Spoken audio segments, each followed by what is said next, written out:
Stand by to launch FanStream Sports. 3, 2, 1.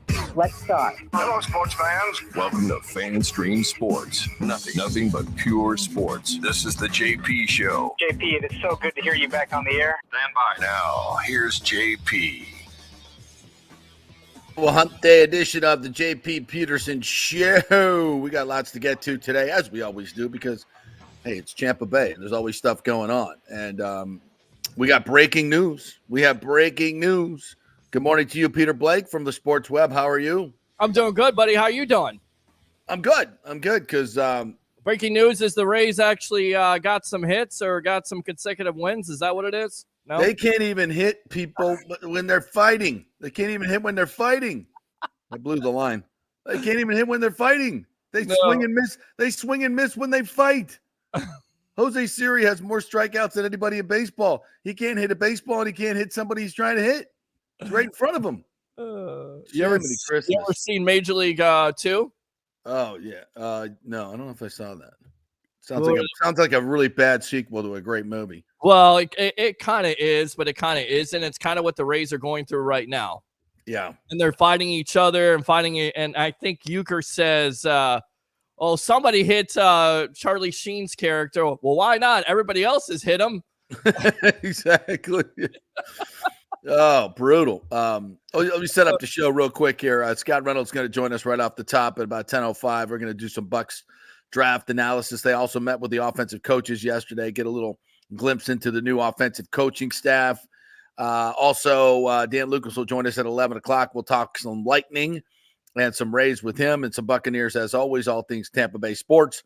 The breaking news is this morning, Julien Brisebois, meeting the media on the exit interviews along with John Cooper, was obviously asked about the Stamkos contract. He said he talked to Stammer after Game 5, talked to his agent, and he's very hopeful something's going to get done. So now I've got some other people out there that are telling me, oh, Stamkos is buying a house in Naples. And I'm like, I have no idea. He just bought a house on Davis Island, just bought my friend's house on Davis Island a couple of years ago. So I have no idea if that's true. So to me, we'll find out here in short order. I know the Lightning want to re-sign him, but it's a matter of dollars and cents. If somebody comes at him with a big money deal, which could definitely happen, could be Toronto, could be whoever. Maybe this is the time he goes back to Toronto. I don't know. But listen, it's going to be a tough deal. Look, the Bucks had the same situation with Mike Evans. Almost the same exact situation. A player on the backside, on the back nine of their career, but still incredibly productive. Like Stammer's coming off 40 goals. He was our MVP in the playoffs. He was our best player, no question. But is he worth $8.5 million a year at age 35, 36, 37, 38? I don't know about that. As much as I love Stammer, this is a business. So they're going to have to, in some way, find a middle ground. If it were unlimited, listen, from a what has he done for us? Same thing with Mike Evans. It's like, yes to everything. That he couldn't be a better player. He couldn't be a better teammate. Couldn't be a better captain. Couldn't be a better everything. But Stamkos wants to win too now. Stamkos is. I don't think he's in it just to get a big payday. Maybe he is. I don't know. Maybe he is. I don't think so. That doesn't match up with his character that I've observed over his 14 years. That's in fact, it's in direct conflict with what he if he was all about the money, he would have gone to Toronto 7 years ago. So that's not who he is. Now, does he feel disrespected that the Lightning didn't get it done before the season? Maybe. But I think he also understands that, for Brisebois, he had a better idea of where the salary cap was going. He needed to find out where the salary cap was going. He needed to look at some other players, get another year of them, and frankly, get another year of Stamkos. Was he going to decline, or was he going to Was he going to stay the same or get better? And, the numbers have been tremendous. Over 120 goals in the last 3 years. He's been tremendous in the playoffs. He's clearly one of the best leaders in the game, if not the best leader in the game.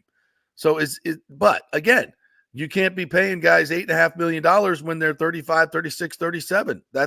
Look what's happened. Look what happened to the Blackhawks post Cups.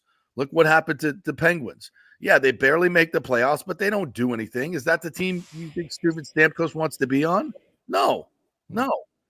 He knows there's got to be money to bring in other players. So that's going to be the decision that he makes and Brisebois makes. But I think more than anything, it's up to Steven Stamkos. Does he deserve $8.5 million? I mean, deserve is a weird word here. Mm-hmm. Again, you can't. He deserves more than that. But with a salary cap league, you can't do that. You just can't. So we'll see where it goes. But I think they're optimistic. I think the Lightning. I think the Lightning will push the envelope. I think they'll probably overpay what they should to get it done. But here we are, and let's hope they get it done because we want him to be a Bolt for life. We wanted Mike Evans to be a Buck for life. We want Evan Longoria. Oh yeah, that was never going to happen. Yeah. As I put on Twitter, Bolt for life, Buck for life, except for the guy across the way in St. Pete who does all the taking and no giving. Yeah. Wouldn't it be nice though someday to have a player that stayed as a Ray their entire career? Wouldn't that be nice? It would be nice. It would be nice. Yeah, absolutely. How did you love?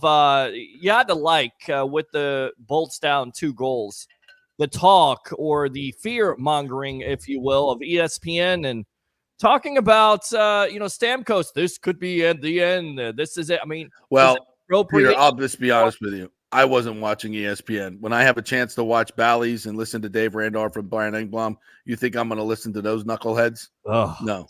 Terrible. No. And I love Steve Levy. Love a lot of people that work over at ESPN. Sal Powell, Steve Levy.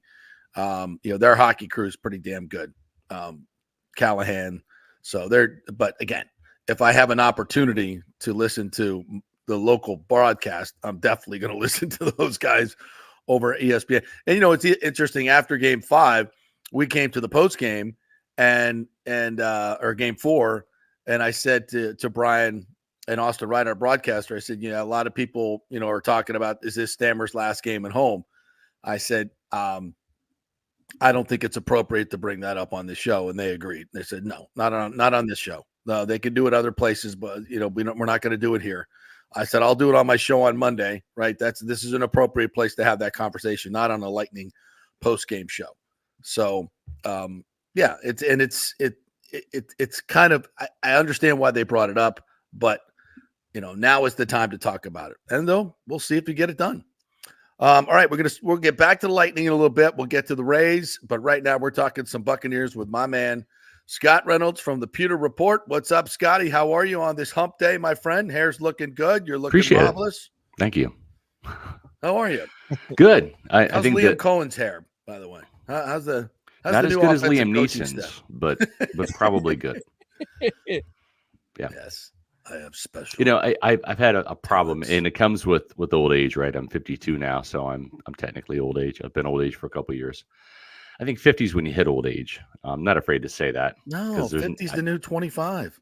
Sure, okay, whatever. 25's the new 25. Yeah, you're going to see Bay Area Modern Medical Center's Chris Lugo. We're all going backwards. That baby. helps. There's no doubt. Yeah, there's no doubt that helps for sure. But one thing I will say is I did say probably twice on our Pewter Report podcast, I've called Liam Cohen Liam Neeson. Oh, yeah, twice. That's going to happen a lot. I've got a funny feeling I'm going to be calling Bucks rookie 6th-round pick guard Elijah Klein. I'm going to be calling him Elijah Craig because I'm a big whiskey and bourbon guy. All right. So I'm just letting you know that's coming at some point in time. So if I throw out Elijah Craig, now you know why. So yeah. I always revert back to little league teammates. On sometimes I'll call some guy by my little league teammate's name. They share a first or second name, Right. and I'll throw that out, and people are like, "Who the hell are you talking about?" I'm like, "Oh yeah, you don't remember? That was my Central Appliance teammate from 1974." Oh, okay. Sorry. Well, for me, it's bourbon and action heroes. So that's, there you go. Yeah, that's my downfall. So before we get to the draft, I would like to get your first impressions. You got to meet with the offensive coaching staff yesterday. Defensive coaching staff. It was defensive yesterday. My bad. Yeah. So let most of those guys, for any information, any new stuff. Vita Vea apparently has lost some weight, and usually he comes into OTAs heavy. Mm-hmm. Sometimes he's still heavy by the time training camp rolls around. And he uses that time, much like the old NFL players used to do, to lose weight. They wouldn't do anything during the offseason except eat and party and all that stuff. And then they use that time to go ahead work at their insurance jobs. Yeah, exactly. Yeah. And then they use that time to like skinny down and get in shape. But you really can't do that in today's modern NFL unless you're making $17.75 million a year like Vita Vea is. But Vita is actually ahead of schedule. Apparently, I haven't seen him, but texted with Logan Hall yesterday, and he said, like it's noticeable. Like he's moving really good. And Casey Rogers yesterday, the defensive line coach, said, don't want to let the cat out of the bag, but just wait till you see this guy. So that's a really good sign because Vita's 29 years old, and we've seen now over the last couple of years the soft tissue injuries, right? He wakes up, his foot hurts. He didn't really injure it. Well, why does your foot hurt? You're 365 pounds. You're a big man. Yeah. And you're not 24 anymore. You're 29, right? So, that's something that has been a little bit of a concern for the Bucs over the last couple of years. Is Vita, do you want to play for 2 more years at a high level, or do you want to play 5 more years at a high level? Right? I mean, what do you want to do? And if you want to do the 5-year plan, like you're going to have to lose some weight. You're going to be a big guy. You're a Tongan, right? From the island of Tonga, but we'd love for you to be like at your college weight, which was 347, which is his listed weight on the roster hasn't changed since 2018. Yeah, I love but he's played in the 360s, sometimes bumping 370, I'm sure. And so a lighter, more nimble Vita Vea, I think, is going to be a more effective Vita Vea. And the Bucs hope will be a healthier Vita Vea because you saw the foot injury, the toe injury, the groin injury. Those are lower body injuries that are, I think, and the team thinks, a direct result of him carrying too much excess weight. So I'm curious to see what he looks like in OTAs. Yeah, it's just physically impossible to play at that weight for many years. It just is. And so I think this is a great, and even when he played at times, because he plays through these injuries, and he's just out there, and you can tell when he's hurt because when he's going backwards instead of forwards, he's hurt. Because take for example, he missed the important game against the Falcons. The Bucs won it in a thrilling comeback, and that really was huge in their down the stretch run. That was it. That was the whole thing. But he missed that game, and then he was very ineffective the week before against the Panthers at home in the rain, and then he was ineffective the week after when they beat the Packers up in Green Bay. So you look at that 3-game stretch, right? He missed the Falcons game in between, and then the Panthers game before, and the Packers game after. He totaled 3 tackles and had no quarterback pressures. So that's a 3-game stretch right now where you go back and you look, and he really was ineffective due to that toe injury. And so getting this guy healthier, because when he is healthy, he is hell on wheels. And I think that's a good thing for Vita and a good thing for the Bucs moving into this year. A couple other notable things. This team is just so excited to go Jordan Whitehead back. I mean, these coaches that were there in 2020, seeing what this guy can do. Kevin Ross called him the engine of the Bucs defense. Nick Rapone is super thrilled to get him back. He's the safeties coach. He is a guy that doesn't like contact. He loves contact, and they missed his physical presence. They missed his communication ability. Mm-hmm. Rapone said that Whitehead and Winfield are the same guy. They're egoless players. They're incredible communicators in that secondary.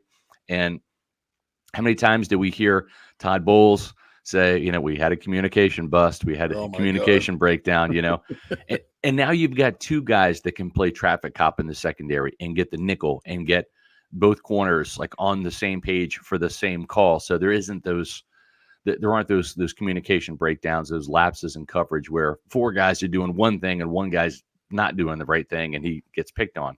So I think that was huge. The other thing too, from a Florida State standpoint, I think of all these undrafted free agents that I've probed, people inside the building, they're most excited about Kalen DeLoach. This guy is 5'11". He's a playmaker, man. He is a playmaker. He can do it all in Todd Bowles' defense. He is an ideal Mo linebacker. There's two linebackers. There's the Mike linebacker, which is that Devin White, KJ Britt role. Then there's what they call the money backer or the Mo backer. That's the weak side linebacker because they really run a 4-2-5. Right. And that's the Levante David role, to cover the tight ends, cover the backs, occasional blitzer, right? And those really that's Kalen DeLoach in a nutshell. He can do it all. He's got the pass breakups, the interceptions, the pick six. Or I should say he had a scoop and score, I believe, at Florida State. Yeah, they won the Clemson game. Yeah. I mean, he can blitz. There's a lot of things that they like about him. 5'11", 210. I'm telling you, and I'm not putting him in the realm of the two best linebackers. Sounds familiar, that history, size, yes. But there was a guy coming out of Florida State back in 1995 that was undersized, and a lot of teams viewed him as a safety. Yeah, the Cowboys traded out of the first round. The Buccaneers traded back into the first round. Thank you, Dallas. Thank you, Jerry Jones, to get one, Mr. Derek Brooks. And he was probably about 215 coming out of Florida State. Some teams, again, viewed him as a strong safety because he wasn't that 235-pound guy. And, when you use a player like that in coverage and on the weak side in kind of that chase and hit type of guy rather than the middle linebacker, which is, take on the pulling guard, take on, the fullback, have to stack and shed. When you can have that guy, Brooks played about 220. Levante David's 220. The expectation for Kalen DeLoach will be to eventually get to 215 and then hopefully to 220. We'll see if he makes the team. They didn't draft an inside linebacker this year. That helps his cause. But with 4.47 speed, this guy, I think, has a chance to really shine in special teams. He's a headhunter. Yeah. He might be a really, really interesting sleeper that they like. And Larry Foote's pretty hot about him. I think he's going to find his way on the field with that speed, and I think he can also be used as a pass rusher. Yep. Very versatile, and that's what they love, the versatility on defense, because when you got guys out there, that means the offense doesn't know what they're going to do. He could rush the passer. He could go into coverage. He could do a lot of different things. Yeah. So, and that's what you're always looking for, playmakers and guys with instincts. And if you watched him play at Florida State, and I have watched every play, he's got instincts. He goes where the ball is, and that stuff you can't teach. And I was kind of surprised he wasn't drafted. I know it's size. It's the size, and that's 5'11", 210. Those undersized guys, Rondé, Derek, those are the ones that become huge surprises. Yeah, and the crazy thing is when you look at the best Buccaneers of all time, it's not the Adonis-looking guy, right? I mean, it's you mentioned those guys: Derek Brooks, undersized; Rondé Barber, too short, too slow. Yeah. Oh, Warren Sapp. If you look at Warren Sapp, you think athletic fat guy, right? I mean, short, 6 foot guy. Mike Allstott, slow, white running back. I mean, it's just so many great Buccaneers. Like legends that just haven't fit the prototype, the mold. Lynch was too slow to be a safety. Yep. Yeah, exactly. Yeah, John Lynch too slow to be safety. So the Buccaneers have a history of finding these types of players and then them having really good careers. The Hall of Fame careers. Yeah. Yeah. So the other thing too, Tyke Smith just comes in, knows how to win. Right. They lost one game at Georgia last year as a close game.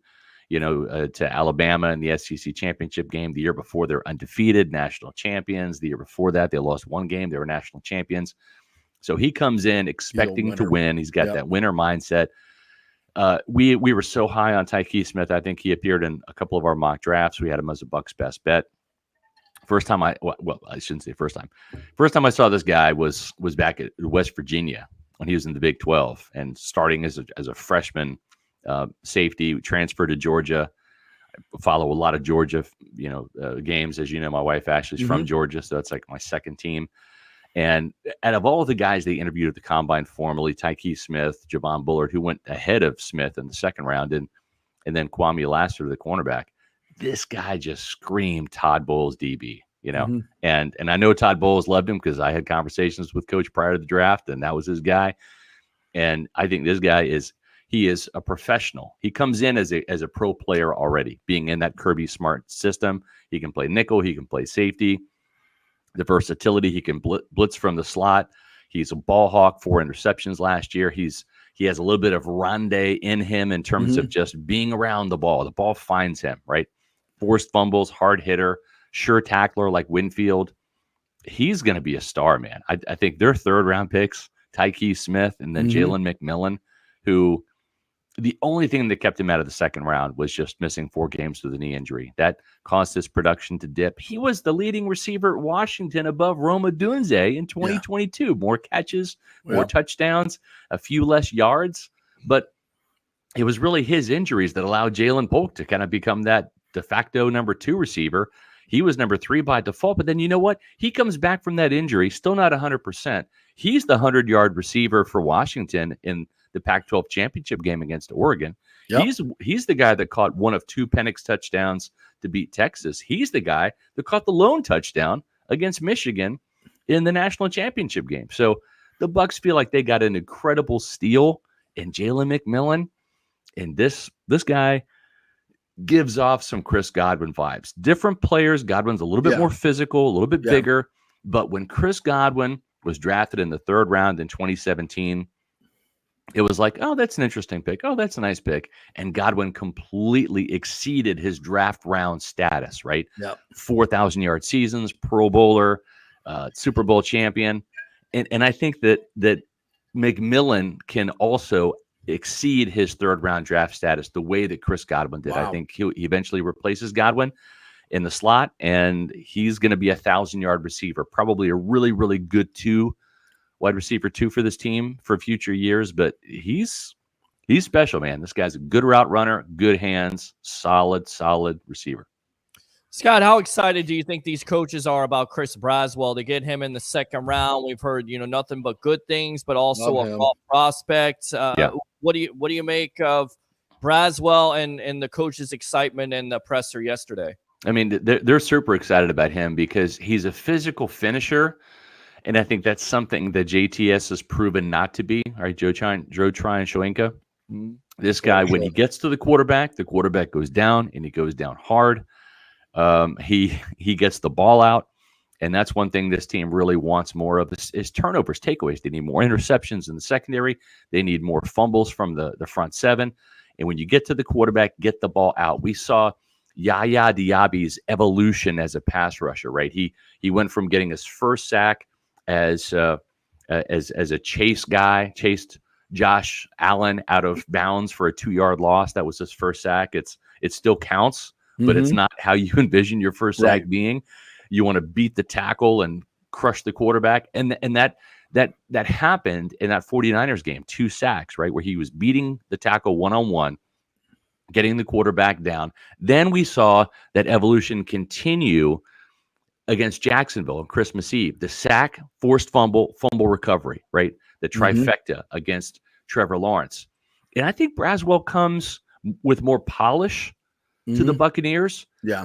He had 3 sack fumbles, including one against the Tennessee quarterback, Joe Milton, for example. Way more college production. Yeah, and it's like this is a guy that really was only a 1-year starter, but 8 sacks, 3 forced fumbles. He had a pick 6 dropping in coverage. That suits Todd Bowles' defense really well. Remember in the Super Bowl year, JPP had 2 picks, even one with a bum hand. I mean, he had 2 interceptions. We've seen Shaq Barrett have a couple interceptions in some seasons. Touchdown. So it's an important thing to do some zone dropping. It confuses the quarterback sometimes, and it can create takeaways. But those sack fumbles are important. And this is a player that went up against J.C. Latham every day in practice at Alabama, that learned behind Will Anderson Jr. and Dallas Turner for the last couple of years, right? I mean, these are SEC defensive players of the year and back-to-back years, both All-Americans and both first-round picks. So yeah, I love I think it was Adam Savon that did that interview at the Senior Bowl. Yeah. You guys posted that. I loved, if you guys haven't seen that, go watch that interview. Yeah. he's a polished pro already. He's like he's Nick Saban. Like he created this young man, and he is all business. He is all football. Very mature, super smart leader, and that those traits are littered throughout this class. Are they not? Yeah, and you're right. And one of the things the Buccaneers really liked about him is, they asked him, they're like, all right, Chris, I mean, you're stuck behind Will Anderson Jr. and Dallas Turner for years. Why didn't you think about leaving the program and chasing some NIL dollars and, making a name for yourself earlier and becoming a starter? And he's like, I love Alabama. Like, I love my teammates. Like I go against Latham every day. Is that loyalty? That is loyalty. I go against Latham every day. I'm learning behind two of the best in college football, two future possible Pro Bowl players with these guys. I'm playing for Nick Saban. Why would I want to leave? Exactly. And you know what? That's so important, because when your team is 4-7 and you've had the ball not bounce your way and you've played crappy football and your coach is on the hot seat. And what did Todd Bowles constantly say to the media? As that 4-7 record materialized, we got the guys in the building that can turn this thing around. And you want players that will stay and fight rather than run from the fight. Right. And that's what ingratiated guys like Chris Braswell to the Buccaneers. Guys that stay, and same thing with Graham Barton, right? I mean, this is a blue chip offensive lineman at Duke who could have gone elsewhere as a junior or a senior, chase that NIL money. Mm-hmm. And he's like, why would I want to leave Duke? Like, I love my teammates. I love Duke, love the coaching staff. They want these loyal guys that will stick it out and stay and fight and say, I want to be here. Not the Devin White types, man. Right? We saw Devin White chase that NIL money last offseason when he was asking for a trade. He wanted out. And then you know what? He really wasn't that much of a part of the Bucs turnaround at the end of the season, because he was benched for that Packers game. And then KJ Britt started getting more and more playing time. And outside of, he did have a good game against Jacksonville. I'll give him that. But he didn't play much against the Lions in that final playoff game. And that's the type of character the Buccaneers want. The Graham Bartons, the Chris Braswells, the Jalen McMillans, who, hey, I'll wait my turn. I don't have to be the top dog. Right. Penix has got Roma Dunze, Jalen McMillan, Devin Culp, Jack Westover to throw the ball to. Right. When my number's called, I'll make it count. And you know what? So important. It is important. And that's going to give him, I think, the edge over Trey Palmer, because Trey Palmer has got a lot of ability. I think he still has a role in this team. He'll probably be wide receiver 3 to start things off, as he should. But we saw Trey Palmer have lapses in concentration, have some drops, have some fumbles. And if he's not on his P's and Q's every time, Jalen McMillan will come in and be ready to catch the ball and make yards and not turn it over. Nothing makes you focus like competition, baby. That's right. When somebody's barking at the back door. That's right. You will play your best football, and that's what you want. That's exactly what you want. Iron sharpens iron. Yep. I want to talk a little bit about maybe the guy that we're going to be talking about in preseason, because we're probably going to get a lot of touches, going to make a lot of people miss, and that's Bucky Irving. Yeah. This kid is electric. I went and watched his film, and he's going to be a weapon out of the backfield. Yeah. Nobody wants to be one-on-one in space with him. I like his build. He reminds me of a little bit of taller Darren Sproles. I mean, he's thick, and he's not – his straight line speed is not anything to write home about. Correct. But he's quick in space, and that's what you want in a back. Yeah. I love – people is like, well, why didn't we get a banger? I'm like, bangers are just big targets. By the way, he's a big back in trapped in a little body. Yeah, that's just what he is. He's an angry runner. Because they're not tall. Yes. Doesn't mean they're not, hard to tackle. Those are correct. To me, you talk to defenders, they want no part of these short, stocky guys. Correct. They break your knees. Yeah. So I love this cat. Talk about it. He's really interesting. He is a big back trapped in a little back's body. It gives me the way he runs between the tackles with a fearlessness. He reminds me a little bit of Warwick Dunn. He's got about 10, 12 pounds on Dunn. Dunn was even smaller guy. Yeah. And I think Dunn had more top end speed, right? Yeah.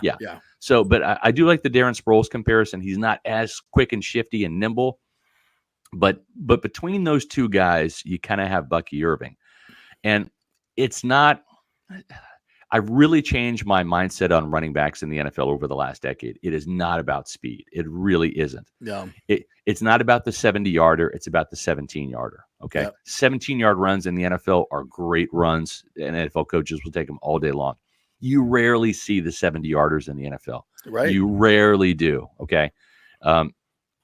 I think on most teams, if you look, even with great running backs, if you look, they might have 2 or 3 runs over 40 yards, right, in a given season. Mm-hmm. And that's to be expected. It's more about what you do. It's the 7-yarder. It's the 17-yarder rather than absolutely the 70-yarder. And if you can produce those and get an average around 5-6 yards a carry, like that's dynamite.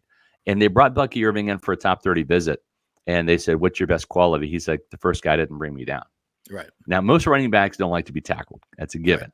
This guy hates to be tackled. He fights and twists and turns. He's like a little bit of a Tasmanian devil out there on the field. And his film speaks for itself, right? I mean, you look at the RAS score and you're like, it's like a 2.2. It's awful. You didn't test well. Fine. He's a football player. This is that guy that's Mike. He's Mike Allstott. He's Rondé Barber. He's Derek Brooks, in the fact that he doesn't fit that conventional mold. He's not exactly what you're looking for. He's not like the Mr. Measurable, right? But those guys, the Sabby Piscatellis, the Quincy Blacks, the Joe Tryon-Schwinkas, those are the guys that just aren't football players. They lack the instincts. They lack that special quality. They look good in the uniform. They look good. Yep. But as John Gruden would say, man, you want to take those guys to the beach, man. The Michael like Pittman. Tarzan, play like Jane. That's right. And so with Bucky, 56 catches, he can catch the ball out of the backfield. I just love him as a runner. I think this guy can really be a nice change of pace. 11 touchdowns last year. He proved to be a little bit of a goal line banger. And sometimes you can kind of squirt through the holes because you're so low with the center of gravity that you don't have to be, like you said, that 6 foot, 225-pound running back to be effective on the goal line. So you can be like the nail gun rather than the hammer. Yeah. And I think this guy is more like a nail gun. He just kind of just shoots through there, and it's still an effective way to drive that nail in. And so I think for the 4th round, it's exactly where he was graded. I don't think Jason Light reached for any player. I think that he stayed true to the draft board. Now, there are a couple of guys they missed out on. They really liked Marshawn Lloyd, the USC running back. They were going to draft him, and the Packers drafted him 1 spot ahead in the 3rd round. And so sometimes you don't always get what you want. In the 7th round, too, they drafted Devin Culp, the tight end out of Washington, who's more of a measurables guy, really was lower on the hierarchy, the totem pole in terms of catches and yards at Washington, but 4.47 speed for like kind of a Jaheim Bell type, undersized type tight end. But they were going to draft a quarterback. They were going to draft Tulane's Michael Pratt in the 7th round. And again, the Packers, 1 spot ahead of him, took Pratt. So we would have had another quarterback to talk about in Tampa Bay had that not happened. What does it say about Kyle Trask then if they were looking to draft a quarterback at that point? Well, I mean, they don't know about Kyle Trask. He hasn't played. He sits behind old man Tom Brady, who didn't miss a single game, right, in 3 years in Tampa. Then Baker Mayfield comes and wins the starting job, and he doesn't miss a game. He's tough. He's gritty. So you just don't know, right? And so it's going to be interesting to see what happens next year with Kyle Trask. I mean, I think that he'll be the backup again this year. I don't think John Wolford's going to be the number 2. And I hope that Kyle Trask plays really, really well and it continues to ascend in the preseason.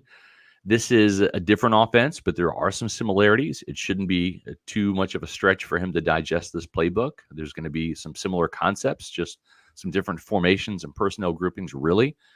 But at the same time, a slant's a slant, a go's a go, a dig's a dig. I mean, he's throwing those passes. It's the same type of passes to the same receiving core with a few new additions. But I think with Trask, it's going to be interesting to see, does he feel some comfortability here with the Buccaneers? And does he want to continue to stay and maybe, hope to eventually be that successor to Baker Mayfield? Or will he just say, I'm done here. I need to change the scenery. I've been a backup behind, these guys for 4 years now. And I haven't had a chance to play, and I want to have a chance to go somewhere. I don't think that he's got much of a market. I think it'll be a cheap 1-year deal, whether it's in Tampa or elsewhere. But maybe he looks at the situation and says, I want to go to a spot where I have more of a chance to get on the field. And we'll see what happens in 2024. But at the same time, I don't think it would preclude the Buccaneers from drafting another quarterback to throw in the mix. Probably not in the first round like the Falcons did. Thank you, but, yeah. But we'll see. Well, I know you got to get rolling, right? So I can hang out for a few more minutes. Okay. Well, I was going to ask you about the Falcons and the division in general. I mean, if you look across the board, most people that were doing draft grades gave everybody else in the division a poor grade. And I think when you look at what they've done, what Atlanta did, and again, I love, as you do, Michael Penix. Great. Yep. I think he's going to be a great quarterback in this league when he gets his opportunity. Yes. But where's the continuity of attack here in Atlanta? You knew you had the 8th overall pick. Why did you go sign Kirk Cousins? They think of the players that they could have gotten for that money and brought in to affect their pass rush, defensive back, all that stuff. Sure. And then it's just what Atlanta could have on their roster right now, as opposed to what they have it's a joke, really. Yeah. So your thoughts on what Atlanta did? I love the Falcons draft really outside of the Penix pick. And of course the Penix pick, that's the big one, right? Because that's your first round pick. It could have been Dallas Turner. Could have been Dallas Turner. Should have been Dallas Turner, right? Tristan Wirfs is the happiest person. Or Liatu Latu, right? I mean, get an edge rusher. Now, the Falcons, I love Rook Ororo. He is the defensive tackle out of Clemson in the second round. The Bucs loved him too. Yeah. The Bucs were actually going to draft the defensive tackle in the second round. There was just a run on him. Chris Jenkins went. Braden Fisk went. There was like 7 defensive tackles that went early in the second round. Rook Ororo from Clemson led that off early in the second round. But the Falcons really bolstered their defense after that. They got Rook Ororo. They got Braylon Trice, new defensive coordinator Jimmy Lake, who was the head coach and defensive coordinator at Washington, knows really well. He's one of the Huskies, one of the few Huskies the Buccaneers haven't drafted. Right. Brandon Dorlus from Oregon is a really good defensive lineman as well. The end of the draft with Zion Logue from Georgia. So they got 4 defensive linemen. They really have to revamp that. Grady Jarrett's getting up there. Calais Campbell's gone. Mm-hmm. They have David Onyemata, who's starting to get up there in age as well. So I like what they did there. J.D. Bertrand, inside linebacker, not a huge fan out of Notre Dame. Jace McClellan's an interesting running back from Alabama. He's not as good as the Bama backs that they've had lately, but the problem with that Falcons draft, because I think it's pretty solid after Michael Penix, is you almost have to root against Kirk Cousins to like that pick. Yeah. Because ideally, you want Kirk Cousins to play. You want Kirk Cousins to deliver a championship. You want Kirk Cousins to stay healthy and justify all the money that you've put in him. And if that's the case, then Michael Penix is sitting for at least 2 years, if not 3. Mm-hmm. And then you're in a Kyle Trask situation where you think you might have a guy, but you may not know if you have a guy. And then when he finally sees the field, is he Trey Lance or is he Jordan Love? Right. Mm-hmm. And you don't know, but you're kind of like fooled and lulled into that thinking. And I mean, the 49ers completely lucked out by taking Brock Purdy, right? Because they've gone through Jimmy Garoppolo, Trey Lance. That wasn't a stroke of genius. Yeah, exactly. And if they didn't have Brock Purdy, the 49ers might not be a playoff team, certainly not a Super Bowl participant, right? Right. So that's the thing. And with Penix, I do like his game. I do trust Bruce Arians in terms of his evaluation. He likes Penix a lot, but he loves Penix. But Penix didn't play that well at the Senior Bowl. Like that week in Mobile, he didn't have great practices, right? Bo Nix didn't either. It was really Spencer Rattler was the guy that shined down there. So that, if you're the number 8 overall pick, you should go into that environment and kind of light it up. Mm-hmm. And so then it kind of begs the question: Rome Odunze, Jalen Polk, Jalen McMillan. You've had 3 1,000-yard receivers to throw to. Right. You have 2 NFL caliber tight ends in Westover and Culp. You've got an NFL caliber back in Dylan Johnson to hand off to, and you've got 2 NFL tackles at Washington. I mean, that's a huge supporting cast. How much of it was Penix and how much of it was that supporting cast. Well, you The watch Arizona- him throw. He throws great. There's no he throws question, great. but, He throws great, but he's also throwing to guys that know how to get open, that do catch the ball, right?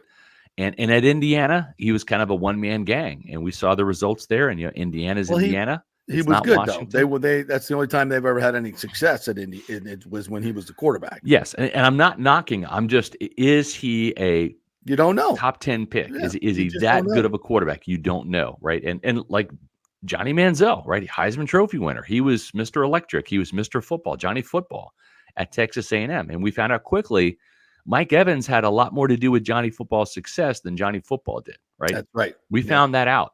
And you know what? Maybe Kyle Pitts and Drake London and Bijan Robinson and Tyler Algier, maybe they are that Washington supporting cast that makes Penix shine. But maybe we don't find out for a couple of years too. That's the whole thing. Yeah. How will he develop as a number two? Yeah. With Kelsey getting all the reps. I actually liked the Panthers draft a little bit for what Dave Canales was doing. I don't agree with where he got some of these players. Mm-hmm. I think Xavier Legette's going to be a formidable foe in the NFC South. I don't know that it had a first round grade on him per se, but he's a very, very good, talented wide receiver. Speed, size, he's got it all. Jonathan Brooks, when healthy, I think can be a workhorse back. They need that in Carolina. Jatavion Sanders is a good receiving tight end at Texas. Trevin Wallace is a player I really like, the inside linebacker out of Kentucky, very fast and athletic, kind of like a poor man's Devin White, but without the head case. Right. So it was all about getting Bryce Young some weapons so he can maybe live up to that draft potential. I still am not sold on Bryce Young being an elite quarterback. I don't think that's the case, but he's got more help now, and that's a good thing. The Saints, I just don't think the Saints are good at drafting. I just don't. I think they're one of the worst drafting teams. Fuaga's an okay pick, but Trevor Penning last year was a disaster in terms of their first round left tackle. I don't think he's that good. Kool-Aid McKinstry, not a fan. Just don't think he's that good of a corner. Spencer Rattler, probably I think my favorite pick, and he's a fifth rounder. We'll see if he ends up being better than Derek Carr. I think he's a little bit of a scrappy gamer, but turns the ball over a lot. Bub Means, Jalen Ford, Christian Boyd, Josiah Ezrin, maybe Boyd as a 6th round defensive tackle, kind of as a surprise player. I think the Saints are on their last gasp. Some of these older players that they keep hanging on to, the Marshawn Lattimore's, the Cam Jordans, the Tyrann Matthews, the DeMario Davises, they're getting older, not better. Their salaries are the Saints quarterback is average. The quarterback is average, and I think the Saints are heading towards the cliff, and they're about to have a major fall. Dennis Allen is not the guy. No. And I can't wait to see it because I really don't like the Saints. I think that as you go to this draft, you're thinking, the Falcons have an opportunity here to overtake the Bucs in terms of roster. Yeah. I think they were already pretty close. I mean, they've got some really good players on that roster. Yeah. But they instead of, I understand the future, but the future for the Bucs is now. All right. Yeah. And they're trying to win now. And we thought the Falcons were too. Yeah. But the first pick doesn't say that. And it's so I think the pendulum swings back to the Bucs. Sal Powell said, as long as Baker Mayfield is here, they're the leaders in the NFC South. And I think nothing changed. I think the Bucs got better. I don't know if the Falcons did. If you're Raheem Morris, a defensive-minded head coach, and you've been a head coach exactly twice. Okay, I know. That's what I'm saying. Yeah. You've been a head coach twice now in this league. And your first-round picks as head coaches in Tampa Bay and Atlanta are Josh Freeman and Michael Penix. Okay, I'm sorry, Raheem. I'm sorry, Raheem. We'll see. Maybe Penix eventually is that guy. But yeah, I think for winning it right now, they needed an impact pass rusher. They needed somebody to really give Kirk Cousins some help on the other side of the ball. That's right. Yep. And at the same time, too, it's like we have to remember Zach Robinson will be a first-time play caller, right? Yep. There's going to be some learning curves there. Yep. Even coming from the Rams, I think Liam Cohen has a leg up on him. I think Liam Cohen has a leg up on Dave Canales because he's called plays for a couple of years, even in the SEC. That I still count that. Plus, a handful of games with the Rams late in the 2022 season with Baker Mayfield as his quarterback, by the way. And then you've got Jimmy Lake, who will be a first-time defensive coordinator in the NFL. He's had a lot of success. I know Jimmy personally. I love the guy. He's great. One of the best defensive backs coaches ever, whether it was at Washington or here in Tampa Bay in 2 stints, one under Gruden and then one under Raheem. So, but again, first time. A lot of new stuff. A lot of new stuff. I hope we catch them early in the schedule too. Yeah, for all these NFL pundits that are penciling in the Falcons just like they did the Saints last year. Exactly. It just you're the amping Bucs up. Have proven they can win. You're amping up one Buccaneer place. Like these guys are pissed off. You love that. I mean, you talk like they're hitting the weight room right now, and this is I guarantee you this is I know it because I've talked to players. It is the conversation. They're talking about the Falcons just like they talked about the Saints last year, right? This is still the Bucs still run this division. And if you want to crown them right now and make them the paper champions, like that's fine. Football doesn't start until September in earnest, but right now in the weight room, these guys have that disrespect on their mind. The underdog mentality is still alive and well at the team facility. And right now they're hitting the weights and they're running, man. And they're thinking about proving everybody wrong. And that's not going to change. It's going to every poll, every national poll I've seen, power rankings, everything. The Bucs are in the 20s. Nobody cares about them. It's total disrespect. Excellent. It's right where you want to be because it means nothing. All right, Scotty, promote what you guys got going on this week at the Pewter Report. 2 more podcasts in the offseason. We do these Pewter Report podcasts at 4:00 Monday, Tuesday, Wednesday, and Thursday. Today, we're talking about what the Bucs secondary coaches had to say. There's going to be some shakeups in the secondary this year. There could be 3 new starters out of 5. Mm-hmm. So a lot of interesting stuff. That's a good thing. It is a good thing. A lot of interesting things the defensive coaches had to say about that. We'll have those interviews as well as our analysis on today's podcast at 4:00. Tomorrow, we're going to be talking about the NFC South, grading all of the NFC South drafts. And did the Buccaneers come out on top? They did. But you can watch that show at 4:00. Spoiler alert. Spoiler alert, yeah. And you can do all of that at Pewter Report TV. That's our YouTube channel. You can also follow us on X and Facebook and Instagram at Pewter Report. And at pewterreport.com, I think we already have 4 stories up today. So if you're a big Buccaneer fan, check out pewterreport.com for all of the Bucs news. We're going to have rookie minicamp next Thursday. So it's coming up quickly. Looking forward to that. And then OTAs right after that. We're going to see these actual Buccaneers. We're going to see exactly how much weight Vita Vea has lost. And we'll do that in short order here with OTAs coming up later in May. The NFL is a full season proposition. So it is. Get your vacation request in July because that's all you get. All right, partner. Appreciate you as always. Thank you very much. We'll be watching. Peter, JP, thank you. Yep. Thanks, buddy. Appreciate it. Yeah, that's the thing. You look at the division first. You got to win the division first. And there's nobody.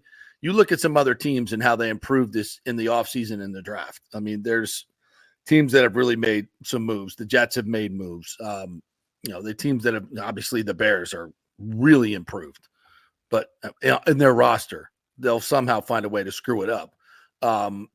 But you just seen teams getting better and better and better. And I didn't see anybody in this entire offseason that got better in the NFC South, except the Bucs. I think the Bucs got better. I think they made a lot of shrewd moves in free agency, even though they, keeping your own guys. That's it. Continuity wins in this league, man. Continuity wins. You got, it's like you got like the Eagles. You're trading out a back. You get in Saquon, but you're getting rid of DeAndre Swift, who was equally as productive. I mean, so you got to get used to new guy, new terminology, new everything. That doesn't make you a better football team. It just doesn't. Continuity wins in this league, and the Bucs have kept their band together, and that's why nobody talks about them. There's no splashes. I mean, if Mike Evans went and signed with somebody, right? They'd be, they got Mike Evans. Well, we got Mike Evans. It's the same thing. Yeah. He's playing for the. Why is that not? Oh, we got Antoine Winfield Jr. We got him. He's right. If the Bucs brought in these guys, everybody'd be going, "Oh my God, look at the haul the Bucs got in free agency." I mean, they got Jordan Whitehead, by the way, which they got Jordan Whitehead. Yeah. I mean, nobody's talking about that. That's an under the radar thing. If you look, what time is it? Let's go ahead and take a quick break. When we come back, I want to go through where the Bucks are now, how they addressed every one of their needs in this offseason, and what the resources that they allocated. So we'll talk about that. We're brought to you by the great folks at the Jeeves Law Group, JEEVES lawgroup.com. If you have any issues with an insurance company, if you've been in an accident, get the folks that are going to fight hard for you, and they are local. Scott Jeeves has an office in St. Pete and in Tampa, supports all these local charities. So keep it local. They know the local landscape of law enforcement and the judges and all those things. That's important when your case goes to trial. The Jeeves Law Group, JEEVES lawgroup.com. And Hydrate Heroes, we are always presented by the great folks at Hydrate Heroes. Stay with us.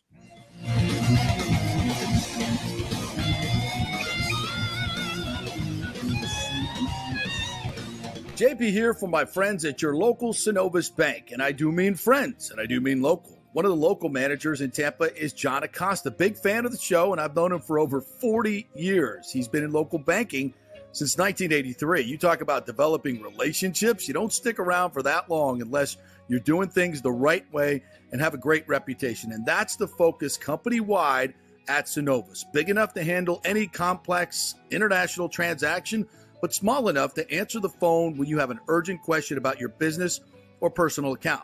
And for personal accounts, they have a very easy app that works great. You can do everything online. And for large or small businesses, you will get that personal touch and services to help build your business, taking your dreams and aspirations from the whiteboard to reality. We can make that happen. Let us show you how. For a get acquainted meeting to open a business or personal account, just call John or go to synovus.com to find out where your local branch is. Everyone knows Italiano Insurance is your go-to for home insurance, but they also have an amazing team that focuses on business insurance. Yes, your business is most likely your biggest asset, so make sure you have the right coverage at the most competitive price. And if you started a side hustle recently, don't forget you need business insurance, because if you get sued in this over litigious society we live in, you could lose all your personal wealth. So get that business insurance. And for the best customer service, always choose Italiano. My representative Charity is amazing. I called her late on a Friday because my insurance was going to lapse. She stayed late until the job was done. You just don't find that anymore. Give them a call, 813-877-7799. That's 813-877-7799. Italiano Insurance. JP here for the Geddes Gordon Real Estate Group and our good friend Jane Geddes. Folks, simply put, there is nobody like Jane. Jane is a former LPGA two-time major championship winner. She was also vice president of talent relations at WWE. She also has a law degree from Stetson. So if Jane can drain a 10-footer to win the U.S. Open and stare down Hulk Hogan in the boardroom, you want Jane on your real estate team to not only negotiate the best deal, but find you the perfect home or investment property. And when you work with the Geddes Gordon Group, you become part of the real estate family and get concierge services that include expertly staging, marketing, and preparing your home for sale. Advice on golf properties. Hey, you might even get some golf tips. Many of their clients become friends long after the sale or purchase is completed. It's all part of the deal. So if you're looking for that perfect home or investment property or trying to get top dollar for your home, go with Jane Geddes and the Geddes Gordon Group, because there's nobody like Jane. Call 813-485-6808 or go to geddesgordon.kw.com. That's GEDDES Gordon.kw.com. or call 813-485-6808. With over 34 years of producing small and large events, Extravaganza Productions is truly a Tampa treasure when it comes to creating some of the very best events in Tampa and all across the United States. I've worked with them at the Florida Sports Hall of Fame inductions, the Warrior Games, which was an Olympic-sized event spread across all of Tampa Bay. They are the very best, from small meetings to exceptionally large corporate conferences to galas, fundraisers, sporting events, grand openings, whatever you want. Team EPI has an extremely talented staff of designers and show producers that develop extraordinary events fueled by the visions of their clients. You can reach them at their Tampa headquarters at 813-621-4700 or go to extravaganzaproductions.com. Let's go. Right now, back to the show on FanStream Sports. All right, welcome back to the JP Peterson Show, brought to you by the great folks at Hydrate Heroes. Get yourself some Hydrate Heroes, and it's free. Tryhydrateheroes.com is the website. Just go there, and you'll get a sample pack that they'll send to you for absolutely free. And you can try it, try the great flavors. It's absolutely fantastic. And it's no sugar, no caffeine, none of the bad stuff that you'll find in a lot of these other hydration drinks, folks. Just good stuff like vitamin D, amla fruit, all the electrolytes you need in there. It has really transformed the way I feel. I get more energy. My joint pain has disappeared since I started doing Hydrate Heroes. Not exactly sure how that works, but my knees feel like so much better. I my shoulder, but hydration helps that. And there's a lot of essential things in there that help you. So go to tryhydrateheroes.com, tryhydrateheroes.com. They'll send you, just sign up right there. They'll email you, or they'll send you in the mail a free 3-pack to try. Just go ahead and order something. Get your 30-pack for $29.99. That's less than $1 a serving. Think of what you're paying for those Gatorade bottles and some of this other stuff that are just full of sugar and nasty stuff. And a lot of these energy drinks, folks, are just not good for you. Hydrate Heroes is where it's at. So go get your free sample pack, tryhydrateheroes.com. Want to get to some of the comments. And also, as I teased, what the Bucks did in the offseason, there's a lot of things that are in our comments that were kind of dovetail with that. Let's go to Kevin Simicek. Good to see you in here. And I'm glad Carlton Davis III is gone. I think Carlton Davis and Devin White were two guys that stood out as outsiders from the culture.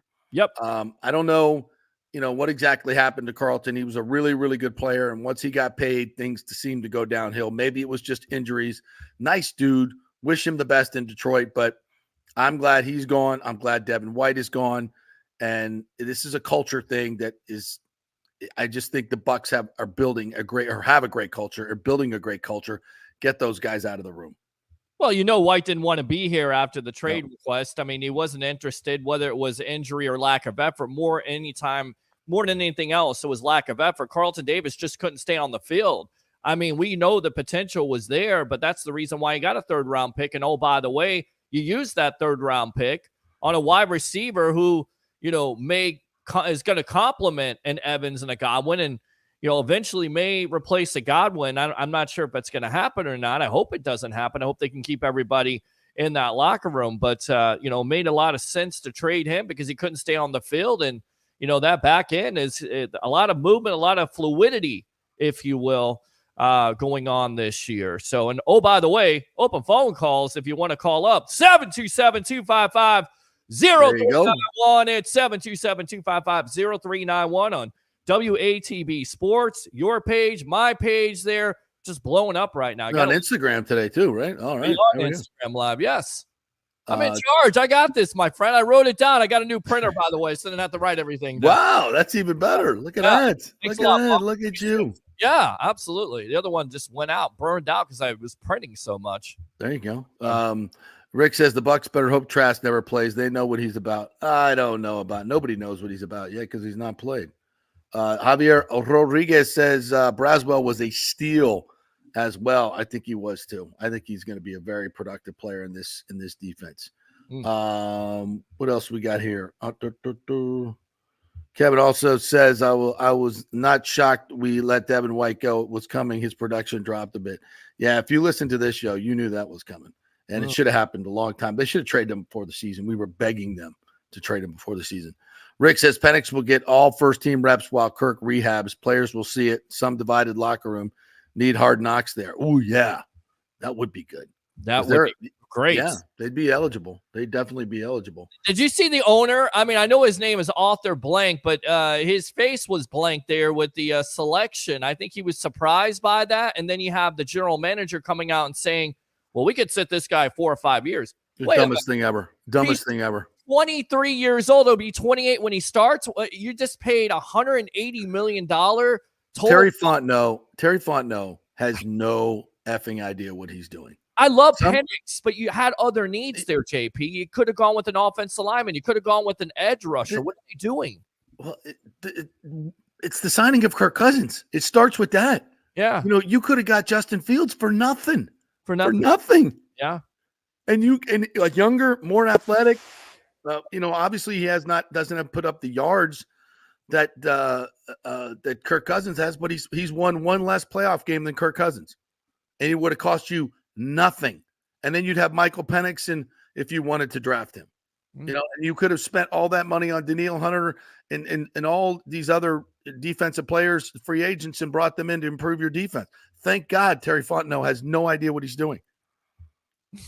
Yeah. That's the biggest surprise of the night. And I love Penix. I think he could be possibly the best quarterback in this draft when all's said and done. But was that the position you go with? Not in my opinion. And this is just the Atlanta Falcons being the Atlanta Falcons. And this is why you have to take your money and put it in the center of the table for the Tampa Bay Buccaneers to win the NFC South because of this draft by the Falcons, missing out on a golden opportunity to get an offensive lineman that will solidify your line, a defensive lineman like a Dallas Turner or a Latu. I don't know what they're doing. They've done it throughout the years, taking offensive players instead of taking defensive players, and it has not helped them. That is the reason why they're going to continue to be second or third best in this division going forward. Yep, I agree. And when you look at what the needs were for the Buccaneers in this offseason, they needed to beef up their interior offensive line. So they went and got Opeta and the guy from the Giants, whose name I can never remember. So they got two veterans, bigger guys that can play left guard. Robert Hainsey can also play left guard. You went out and got Graham Barton as a center. So now you've got Cody Mauk, who should improve, I think, dramatically in his second year. I saw him the other day at the All-Star event, and he looks bigger to me. He looks bigger, thicker. He's getting his man strength. So he's going to add weight and be better. You get Graham Barton, who dramatically improves your team at the center position immediately. He's a mature guy. He's ready to play. He steps right in. And then at left guard, you got one of these veterans that you signed in the offseason. So I think your main goal was to improve that interior line, and I think you hit a home run with that. You got Elijah Klein, too, the kid from UTEP, who thinks a lot of people think is a steal in the draft. He may be able to step right in at left guard, and you become dramatically better within the middle. They needed to get better at defensive back, and I think that, with getting Jordan Whitehead, and the other corner, whose name I'm forgetting right now, they brought the guy. What's his name? The other corner that they signed from the Texans. Thomas, I believe. Yeah. I can't think of his name either. Anyway, so they bring in some veterans there, and I think Zion McCollum better than Carlton Davis because he's going to be available. And I just think he's a better player. His time has come. His measurables are off the chart: speed, size, everything. Jamel Dean, I think he's a good player. He's not a great player. He's a good player. So I think you're better in the secondary. Jordan Whitehead makes you incredibly better in the secondary. Offensively, we mentioned the interior line. You get some weapons now. You get an outside receiver that I think can really be productive with Jalen McMillan. You get a running back who's explosive and can make people miss. So I think you have gone out in free agency and you got your guys back, and you've improved everywhere you needed to improve. And as a pass rusher, you get Braswell. I think he's going to be a huge upgrade on JTS, and not just as a pass rusher, but as a run stuffer as well. Just a better overall player. So I think across the board, you've got better. Oh, and Tyke Smith. There's another piece in the secondary that's a versatile piece that's going to hit you, has great ball instincts. So you have got everything you needed to get to improve specifically. You brought in players that can do that. Now, if these guys don't, do they develop into it? That's up to the coaching staff, right? But right now, I think you look at this offseason and how they've addressed all their needs. They've gotten some really, really good players, whether in free agency and of course, they didn't have a whole lot of cap room to go out and get, some huge pass rusher, right? Mm-hmm. So I just think they dramatically improved those areas that were deficient. And that's what you want to do. That's what you want to do. And they didn't lose anybody. That's the huge thing. They didn't, not that they care about. And their losses are net gains in terms of Carlton Davis and Devin White, in my opinion.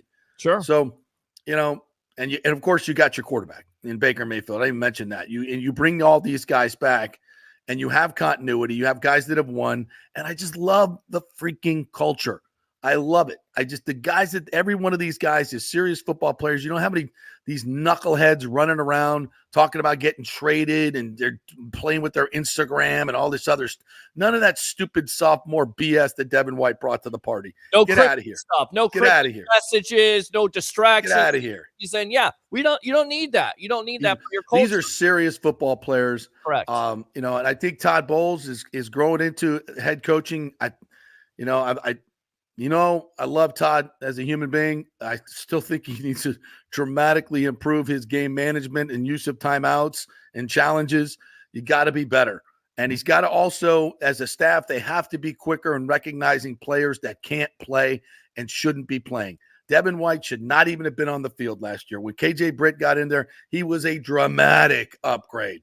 Dramatic upgrade. Matt Filer at left guard. You stick with guys too long. When they're bad, they're bad. Go with your instincts. You knew it early on. Get them the hell out and move on. There's better players out there and probably right on your own freaking roster. So I love where the Bucs are in terms of addressing their needs. They did it in the draft. They did it in free agency, and they brought back the guys they had to bring back. A++++. Is Barton a center or is he a guard? He's a center. He's a center. That's the right thing, too. Not messing around with that. He's a center. Then you draft Elijah Klein. I love Hainsey, but he's awful. He's awful. Is he a left guard, though, or is Elijah Klein this new kid or the guy? I think Hainsey is a serviceable backup at all positions. Okay. Serviceable backup at all positions. Okay. All right, let's take a quick break. When we come back, Dan Lucas is going to join us from WFLA News Channel 8. We're brought to you by the great folks at Hydrate Heroes and the Jeeves Law Group. Go to jeeveslawgroup.com and get your free case evaluation. Whatever you got going on, they'll take a look at it, let you know if you have a case. Back in 3. Stay with us.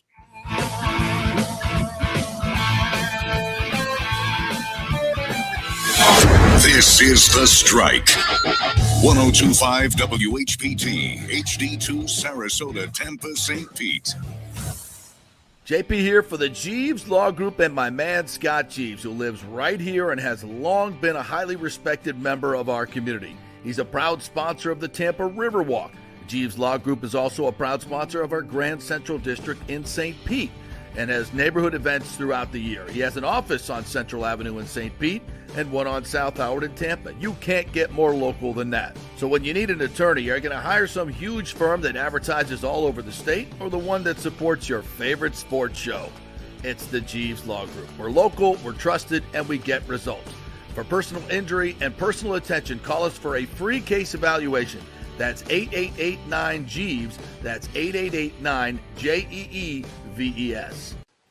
All right, this is for all you guys who don't want to go to the gym and do 5,000 crunches. At Bay Area Modern Medical Center, you can get on the new True Body machine where you can reduce fat and tone up your muscle. It's like doing 54,000 crunches in just 15 minutes. Define your body as you see fit. True Body offers personalized muscle stimulation that delivers the equivalent of those 54,000 crunches in just 15 minutes. Just get in touch with them at Bay Area Modern Medical Center, BAMMC.com. Chris Lugo and the team over there will set you up on True Body and get amazing results. Non-invasive with comfortable and little to no pain and zero downtime. You can isolate and target those areas that you want to improve and treat multiple areas simultaneously. It's an amazing machine, so check it out at Bay Area Modern Medical Center, BAMMC.com. It's Diamond Days at the Gold and Diamond Source because April's birthstone is diamonds. As they take center stage, get up to 20% off all diamond jewelry. And our first-time buyers program will help you get educated about the 4 C's and all the different shapes and styles. And remember, you only want natural diamonds, folks. It takes billions of years to form a natural diamond. You don't want something that was made in a factory just a couple of weeks ago. And remember, your Gold and Diamond Source diamond never loses its value. You can always trade up at the Gold and Diamond Source for a bigger, better one. And they will spend the time to educate you about your diamonds and how to take care of them. And of course, consider the Gold and Diamond Source to maintain and insure your jewelry. They can professionally clean it, check the settings, and make any necessary repairs to keep your jewelry in top condition. It's the 40th anniversary of the Gold and Diamond Source, 3800 Overton Road, always online at thegoldendiamondsource.com. Let's go. Right now. Back to the show on FanStream Sports. All right, welcome back to the JP Peterson Show, brought to you by those great folks at the Golden Diamond Source. Mother's Day is coming up, and they're going to have a great gift card match. We'll tell you more about that tomorrow. So tune in for that and get ready to head over to the Golden Diamond Source. All right, let's welcome in our good friend Dan Lucas from News Channel 8, WFLA. Dan, what's up, partner? How are you? Not bad, boys. I'm doing just like everybody else right now, just kind of paying attention to what the Lightning are saying today, and I think I've gone from freak out mode to okay, I'll wait and see and listen mode. After listening to Julian Breezeball this morning and Steven Stamkos as well, everybody's saying the right things. So I think that the spirit of the discussion is correct, as opposed to last September. I think if you guys remember last September, they ended negotiations, which had to happen because the season was starting. But Stamkos was visibly not happy about it, and there was a cloud hanging over this team. He was pissed, and rightfully so. And the fact that we treat these guys like they're just objects and cattle sometimes. But that guy dialed in for an entire hockey season with this hanging over his head, and never said a word about it. Tremendous job, because it could have, I wouldn't say it could have divided the room, but it definitely could have imploded the team if it lingered, for sure. Yeah, so. And sometimes I look at the Dak Prescott situation. I look at Mike Evans. I look at Steven Stamkos. Is it so – and I understand where the players are coming from, because you can get injured. It affects your whole future. I get it. Right. But all of these guys are highly compensated already. They've made a ton of money in this league. Is it so bad to go out and prove it your final year? Yeah. Because look at the season that Evans had. Look at the season that Stammer had. We'll see what Dak Prescott does. But, sometimes I feel like this entitlement, and nothing against Stamkos because it's kind of the industry standard, this entitlement of, I deserve an extension before I play my final season under contract. Right.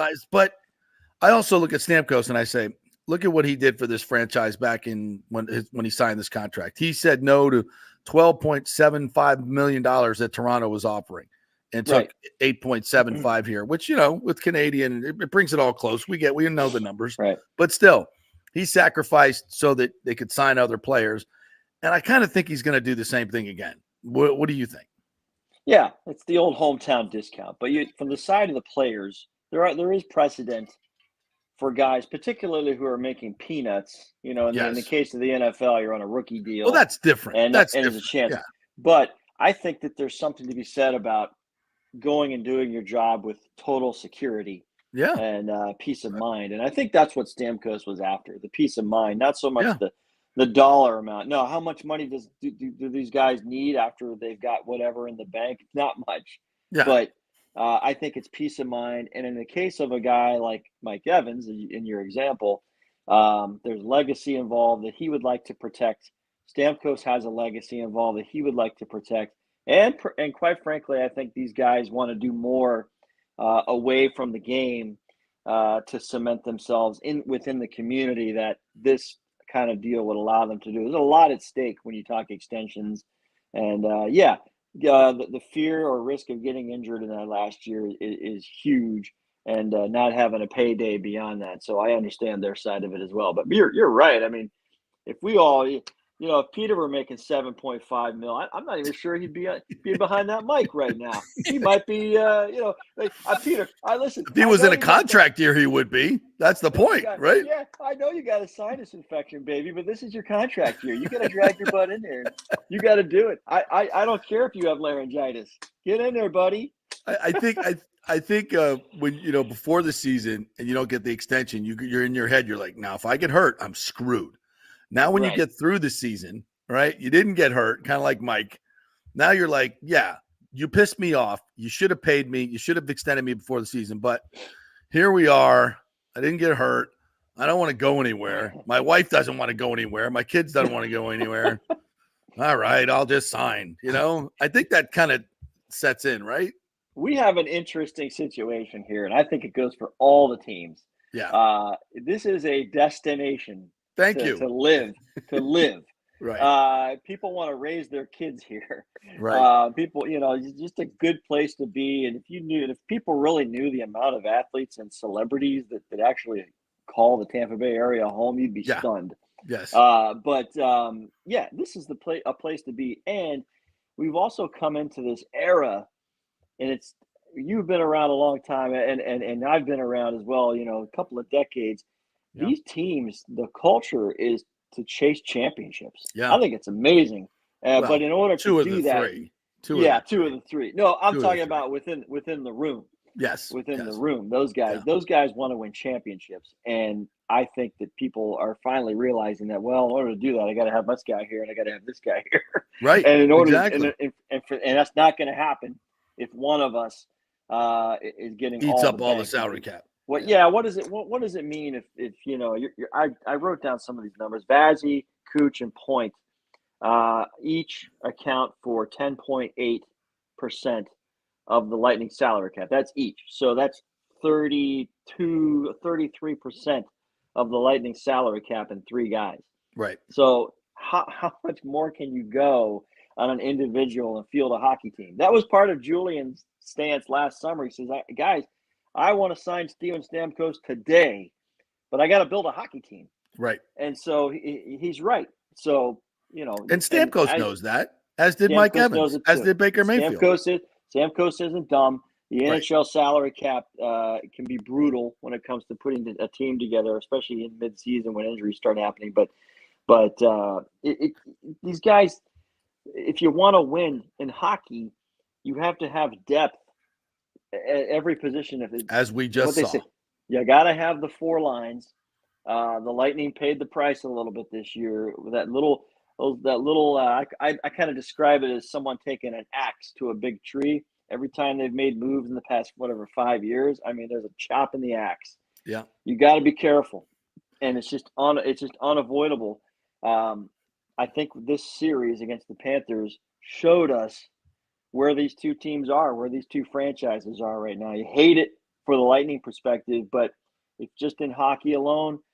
We've seen these eras, the Pens, the Blackhawks, the Red Wings. Mm-hmm. Those teams went completely into the crapper. Not so much the Pens, but you don't want the Lightning to go that direction. Right. You can still you're in this competitive area, but after 2 years of first round playoff exits, it's not working.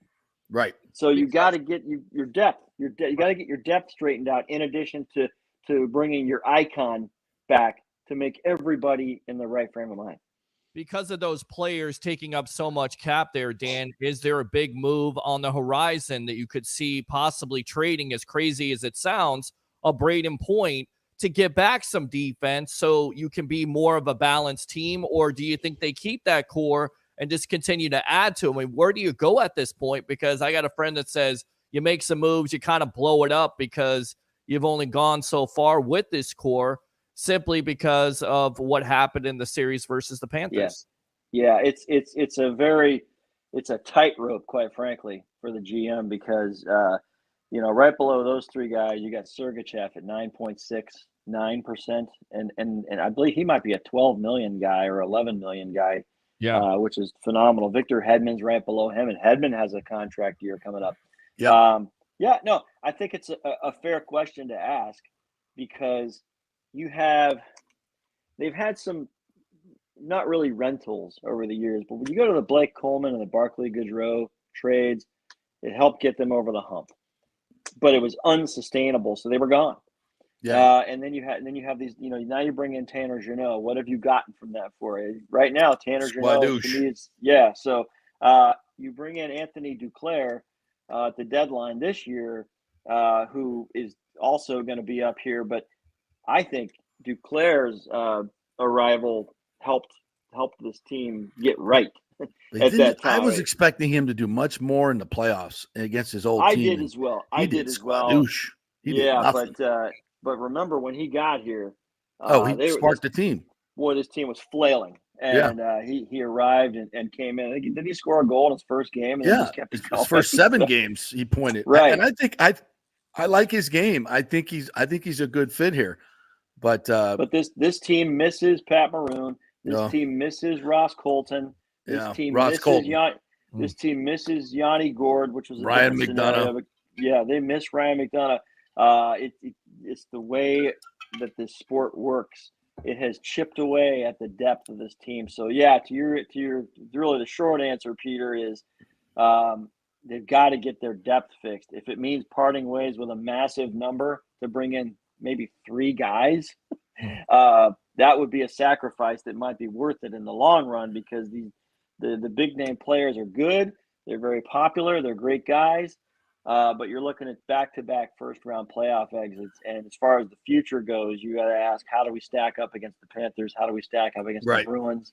And that's just to get to the Western Conference, which is a monster this year. So, it's an interesting dilemma for Julian Breezewell. And I think 69 million is devoted to the top 8 core players in the salary cap. And the salary cap's only what, 85 million? Something like that. Yeah. And we're the most top heavy team in the league. Right. Yeah. And so there's a CBA agreement coming up. I forget when that's coming up. Things might change for the better, but that's for everybody. But it would help the Lightning situation. He's had people can criticize Julian all they want about the no Stamkos deal last summer, but this guy has jumped through hoops. He was the cap guy for Yzerman. No one knows the cap like Julian and can get around it like Julian. I mean, the Brent Seabrook trade to get Tyler Johnson's money off the books. I mean, the guy's an evil genius. So he's gonna get it figured out. The problem is, I go back to the fact that the quality on the ice suffered. In a depth perspective. Now, you know what stood out to me, JP? When were the Flyers here? Some point in the springtime, but John Tortorella said at a press conference that the Lightning are not as deep as they used to be. Yeah. And he said, in order to beat the Lightning, you just have to keep them off the power play. I mean, Torts is saying that. So what do you think all these coaches are thinking?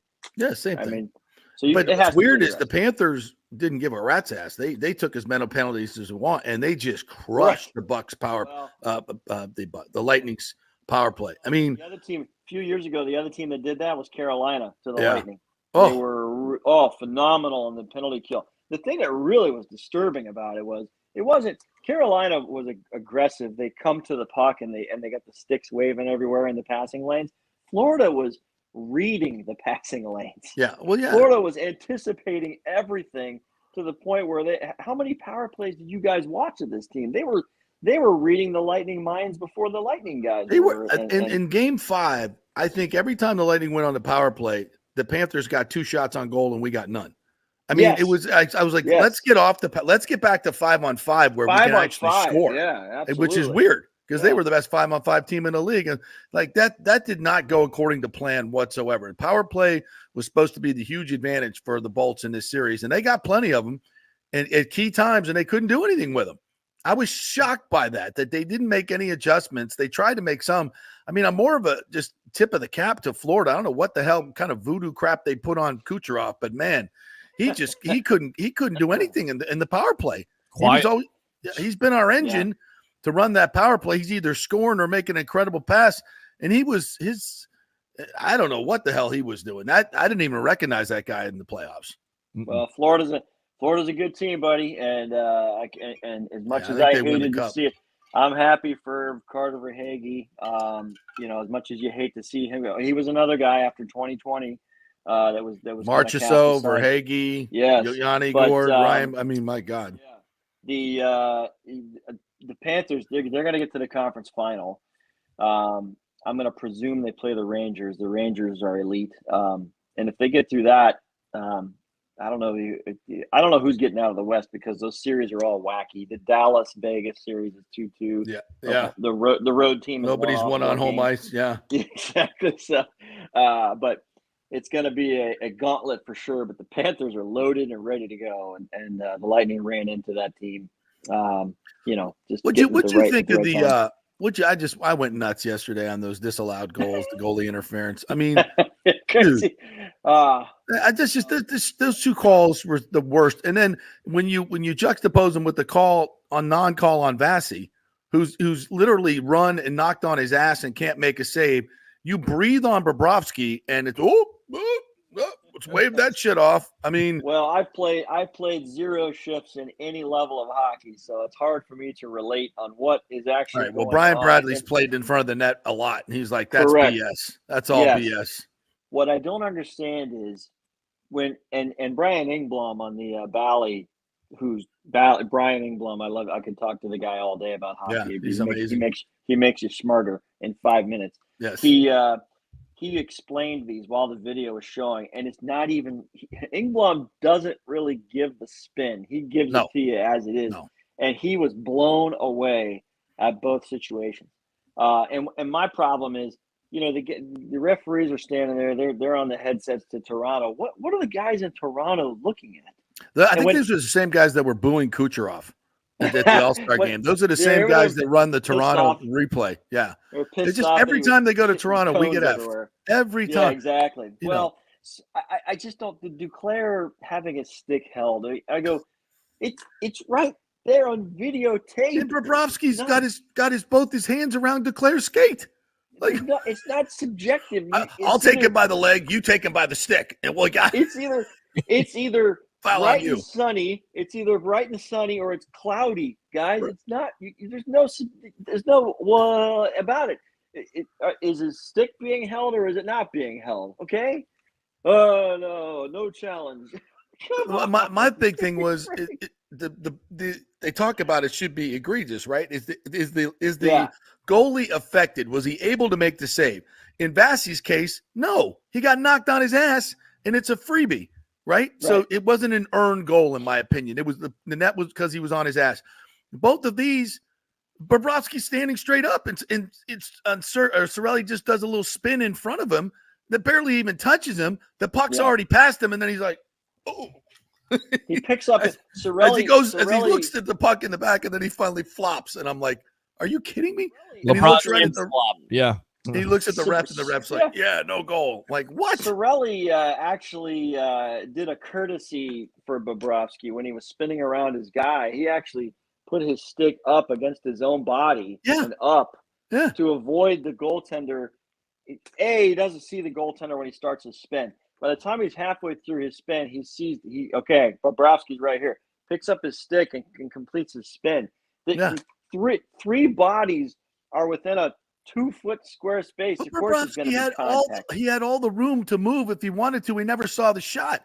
And on the Duclair one, he moves over, and Cirelli just picks up the puck and lifts it over his pad. But he had all the freedom to move across the crease that he needed. Both instances, you did not impede the goalie from trying to make the save as it was with Vassie. But this is there's no consistency to that at all. Now, am I saying, Toronto has it out for Lightning? No, I'm just saying, get your shiz together, guys. I mean, get some consistency with this because that's not consistent.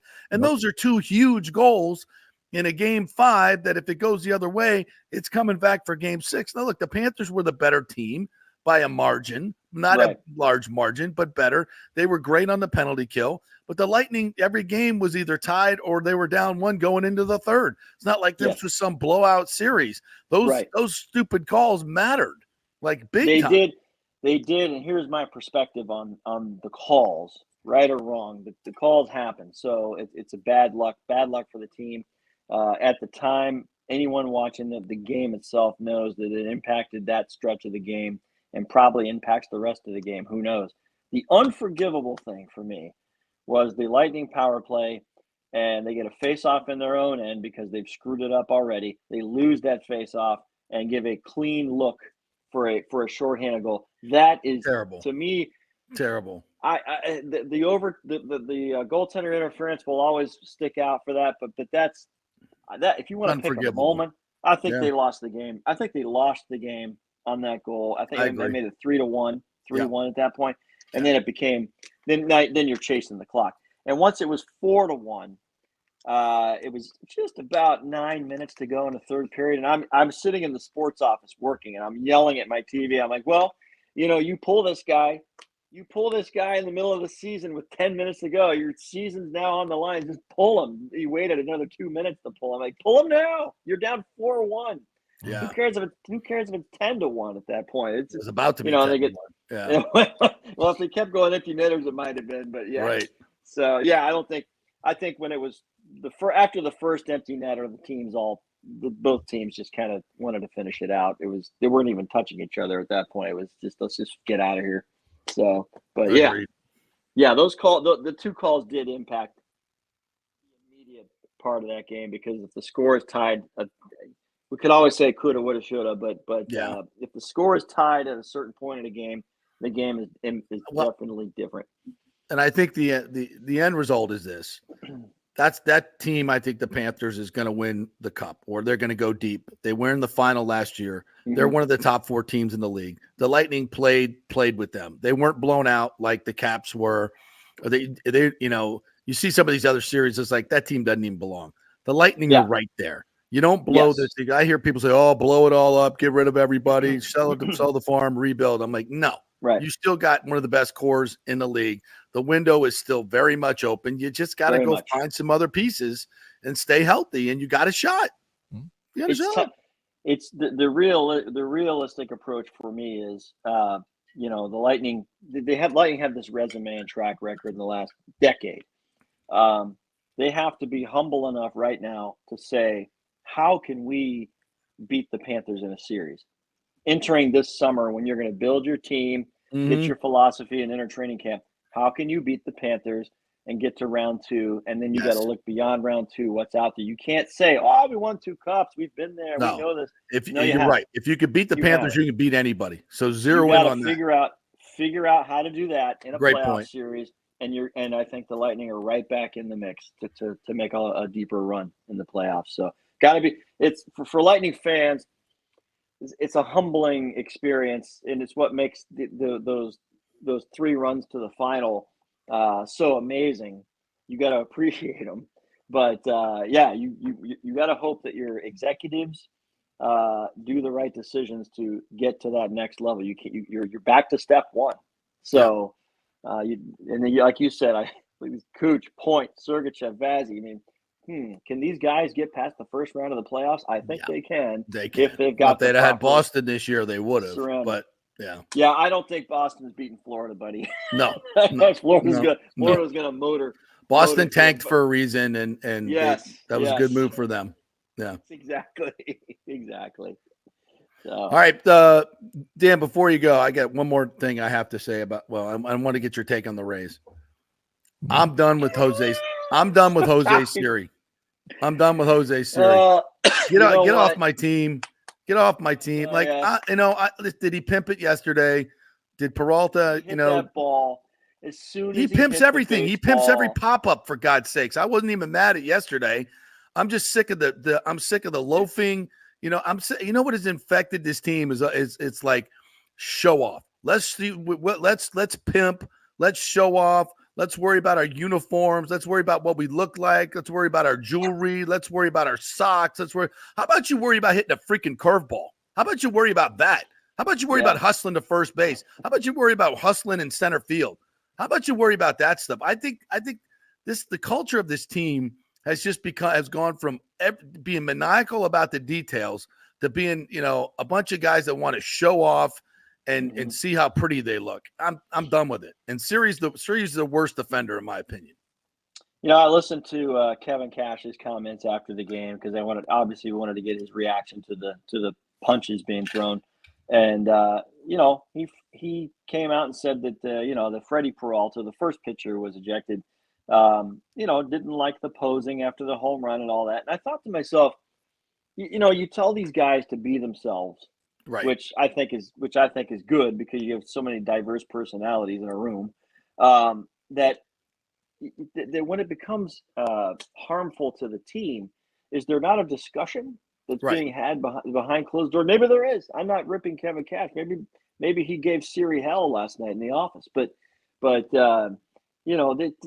when a guy does that, someone else in the dugout or the clubhouse needs to go, dude, just. I get it. You hit the ball far. It was awesome. But had you just jogged, none of this would have happened. You also lead the league in strikeouts. Have some humility, bro. Yes. I agree. I'm not saying it. The whole sequence last night started with the home run posing thing. Right. He has to wear that. Then he gets plunked. in the hip. All right, now, okay, the slate is even now. Right. That's why I had such a problem with the Uribe brush. Yeah.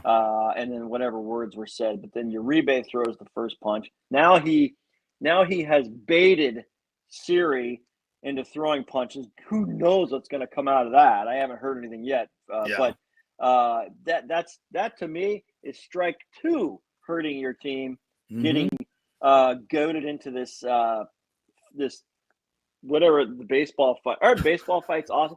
So you're doing that, and now you're hurting your team. He swung and missed there too. Yes, he did. Nobody made contact in that fight. That was the worst fight I've ever seen. I mean, what is this? They should have started It's playing baseball some disco fights. music. Yeah. If they Nobody played got some hit and disco everybody music, got it would be hurt. better. That's a baseball fight. Right, Nobody got hit and exactly. everybody got hurt. Yeah. I'm going to show you. I'll show you. Show me what I'm Golly. standing here. You missed me. I'm just standing here. The only thing that was missing was Anthony Davis crying. I mean, my God. I mean, it's the middle of hockey playoffs, and we got NBA players brushing up against guys and and running up and on the field. Oh, my arm! It's like my 9-year-old. Like, oh, I'm hurt. Meanwhile, in hockey, I watched these guys who went at Ryan Reeves of the Maple Leafs recently. I can't remember who it was on the lane. What might have been Jeannot. It was Jeannot. Yeah. He found out he was so, the second best fighter in the league. Yeah, Jeannot took a shot. But these dudes, there's like a code of honor. First of all, they're all bloody knuckles, bloody head. Maybe the helmet's on. I don't know. And there's almost a little bit of a nod to each other. Nice work. Nice work. Yeah, absolutely. Man, it's great. I mean, you got these guys last night. You brushed my shoulder, bro. You stared at that ball too long. You stared at the ball too long. You stared at that home run. You showed me up. Rules of baseball, which have never been written. I mean, I talked to Roberto Hernandez about it. Yeah. He does not like the whole, showboating. Oh, I know. Yeah, he has no. Yeah. Right. Siri just hit a ball to Sheboygan. Yeah. So of course he's gonna. I think he pimps his infield flies. Yeah. I thought that was understated for him. That was like, he hit it 425. He should have danced. I thought he was going to dance all the way around the freaking bases without. Only Mace Hayes with that, man. Make him do push-ups before he gets every time he. Story of my my batting practice session at the Trop. Ever tell you that one? No. So I go out there and I'm hitting the ball. It's going every single ball I hit. I'm like, ground out.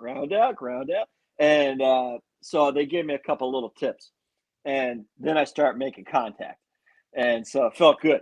And so then I get one pitch, and it's one of those baseball moments you dream of where you don't even feel the contact, you feel it, the trajectory, and you're like, and I hit it, and I was like, oh my God. I'm like, what? Here we go, and the ball went 200 feet. Literally a can of corn. Like if it were a game, the outfielder skipped off the deep shortstop. Yeah, looks like the left fielder's coming in for that one. That's what. And I literally hit the ball, and you know what I did when I hit it? I stood there and posed. I watched it. And the pitching machine got mad. The pitching machine started. Pitching machine plunked the next guy. And I'm done. I'm going to throw a punch at the pitching machine.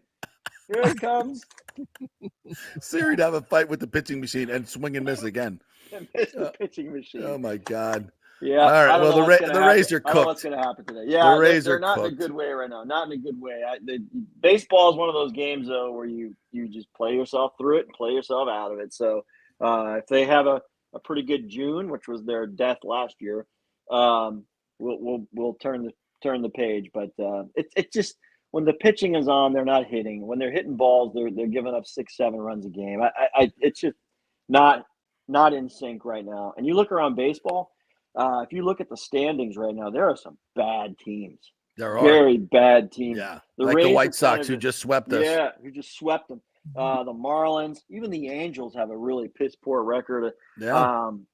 The Rays are kind of in the mediocre, waiting to pick a direction. Are they going to go bad or are they going to get back up? So you just got to see how it plays out. Yeah. All right, Dano, you want to promote anything you guys got coming up? Well, I'll tell you, this week we're gonna get him on air soon. But Kenny Morales, our good buddy Yes. from used to work at Spectrum, is now with us. So excited! Yesterday was his second day, and he was actually going to be with Eileen Natchick and Bob Hansen today at the arena. They're taking care of all the Lightning stuff this morning. Okay, cool. So we may get to see him soon, but yeah, look for his on-air return soon, grand return. So that's Nice. pretty exciting for us. And of course, I wish the rookie camp were this week. Next week. In 2 weeks. Yeah, next week. If it were this week, can you imagine the momentum Yes. we'd have for this draft class? So we'll talk about these guys until we actually get to see them in. We'll have you on next week. We'll talk about the rookies coming in because Absolutely. get the Bucks talk. Good Lightning stuff though. And we'll be watching tonight. You guys, I'll have all the sound from Breeze Bois and Stamkos and everybody on News Channel 8. Thanks, buddy. And Dan, All I right, would guys. be here. I would be here even if I was making $7.5 million. I still be here. I love this show. You're gamer. Hey man, it's about the team, Peter. It's about That's the it. team, baby. It's all about the All right, team. I'll be the only one that tells the truth. I'd be 7.5. I'll call in from the ninth fairway. Hang see you on in a second. Cancun, baby. Yeah. Hang on, cart girls here, guys. Hang on. Bye-bye. Bye-bye. Right, exactly. Call me. I won't answer. Right. All right. Thanks, Dano. Appreciate it. All right, boys. Be good. All right, Yeah. good stuff there. No, I would. I love what I do here. I don't know if I'd be on the phone in sales. We've already been down that road. No, you would not be doing that. No, I absolutely definitely would not be 100%. doing. But talking sports here, Yeah, absolutely. Absolutely. I say people say, when are you going to retire? I'm like, never. 'Cause never. I love what I do. Absolutely. Right. And I need the money. So yeah, besides I mean, like Stamkos, where we banked $500 million and we're and that's that's why I don't think these guys are not doing. Some of these guys don't do this for money, and I would put Stamkos in that. As money is their driving factor. They want to win. They have quality of life. They live. They have families. Yeah. But I'm sure Mike Evans was pissed off when he didn't get extended, and I'm sure Stamkos was pissed off. Well, we know he was. But when he sits there now, getting through the season, and you're healthy, you didn't. You sit there and you go, okay, do I really want to go somewhere else for a couple more million? I mean, what's that is that going to make my life better? $2.5 million more per year. That's $8 million over the life of the contract, maybe. When I've got, $150 million in the bank already. I mean, no, it doesn't affect. Now moving, putting your kids in new schools, getting used to a new neighborhood, telling your wife you got to pack everything up, blah, blah, blah, blah, blah. Does that affect your life? Oh yeah. Oh yeah, it does. Oh yeah. Yes, on a daily basis. It's a huge effect. Getting used to a new organization, a new place.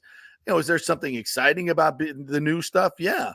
But, that stuff wears off quick. It wears off really quick. We just need to do a recruiting pitch to Stamkos' wife because we all know who made the final decision in the Evans family. It was Evans' wife. That's a great point. I mean, That's I'm just saying, happy wife, happy life. Julian, you're talking to the wrong people. Stop talking to the agent and the player. Go talk to the wife.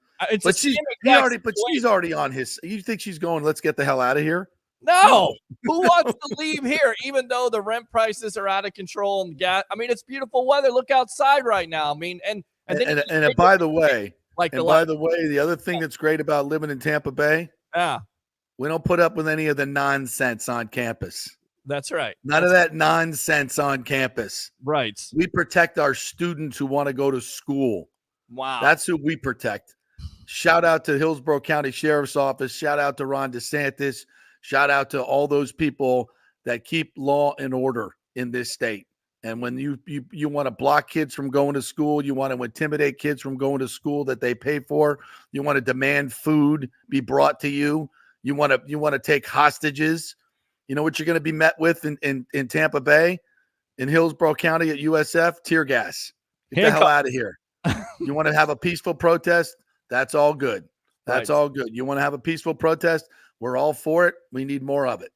You want to have a peaceful one? That's great. You want to start stopping people from going to school, intimidating them? No, not going to play here. So shout out to the people that in Tampa Bay that keep law and order, because we don't have that shenanigans that goes on in other cities and other places. Thank you, Chad Cronister. Yes. Thank you, Ron DeSantis. Yes. By the way, everybody getting up in arms about Cooper's comments about putting the skirt on and saying, "Oh God, I mean, it was going across Twitter, and I was like, "Are you serious? Like, keep the same energy. Like, you guys won't even come up there and defend women's sports." That's right. When it comes, That's right. And again, I don't want to make this political, but it is what it is. Well, I mean, do we even It's know? not political. It's right and wrong, bro. It is. Right. It And is. be consistent. Right. And be consistent. Thank you. Like the same people that are supporting Leah Thomas, right, and men masquerading as women playing in women's sports, right, are up in arms over a skirt comment. Think about the consistency of that. Think about the consistency of that. If they use the same energy to defend women's sports as they were going after Cooper yesterday, we probably have a better world at this point. I mean, it's listen, is that the right vernacular to use? No. Yeah. And Cooper will be the first one to say, okay, I shouldn't have said that. But that's something that's been ingrained in many of us for years and years and years, that we've had to say, you know what? And especially now, I know a lot more women that are tougher than men. I know a lot of wussies out there. Yeah, I know. And I know a lot of strong women. So I wouldn't say it because it's just not true. Like we know that's an old vernacular that we don't need to use. And he'll be the first to say that. But when you want to jump in on canceling John Cooper, he should be fired. You guys are morons. Is he a misogynist? No, he's not. No. It's called a slip of the tongue. Look at how he supports women's hockey, real women's hockey, by the way, real that the real women are playing, like real women. Yes, and all the charitable causes. It's one of the greatest humans I know. So stop with that stupid stuff, that gotcha stuff. Gotcha. Yeah. Ooh, it's ridiculous. Like fourth grade, when you were in fourth grade. Yeah. Ooh, I'm telling you, He called me stupid. Call me stupid. I'm going to cancel you. I'm going to the principal. I'm going to the teacher. I'm going to cancel it. Like, guys, grow up. Yeah. Like, seriously. God, you know where all the bullies went to? Twitter. Yeah. Try to cancel everybody. All right, we got to take a break. Shout out to our good friends at Hydrate Heroes. We are presented by Hydrate Heroes each and every day. I don't have my shaker cup, but I got my Hydrate Heroes right here. I gotta get one. I gotta get a shaker my cup. USF cup. Yeah, we got to get you one. You can try it free, folks. Try it. HydrateHeroes.com. Try HydrateHeroes.com. Just go to the website, sign up right there, and we will send you 3 free packets, and you'll get all the good stuff in it. The 8 minerals and all the good things, the electrolytes that are good for you, the amla fruit that's in there, the vitamin D that's in there, and none of the bad stuff, none of the sugar, none of the caffeine, none of those artificial flavors and colors, none of that stuff is in there. Go try HydrateHeroes.com. We'll send you 3 free samples, and you can try it.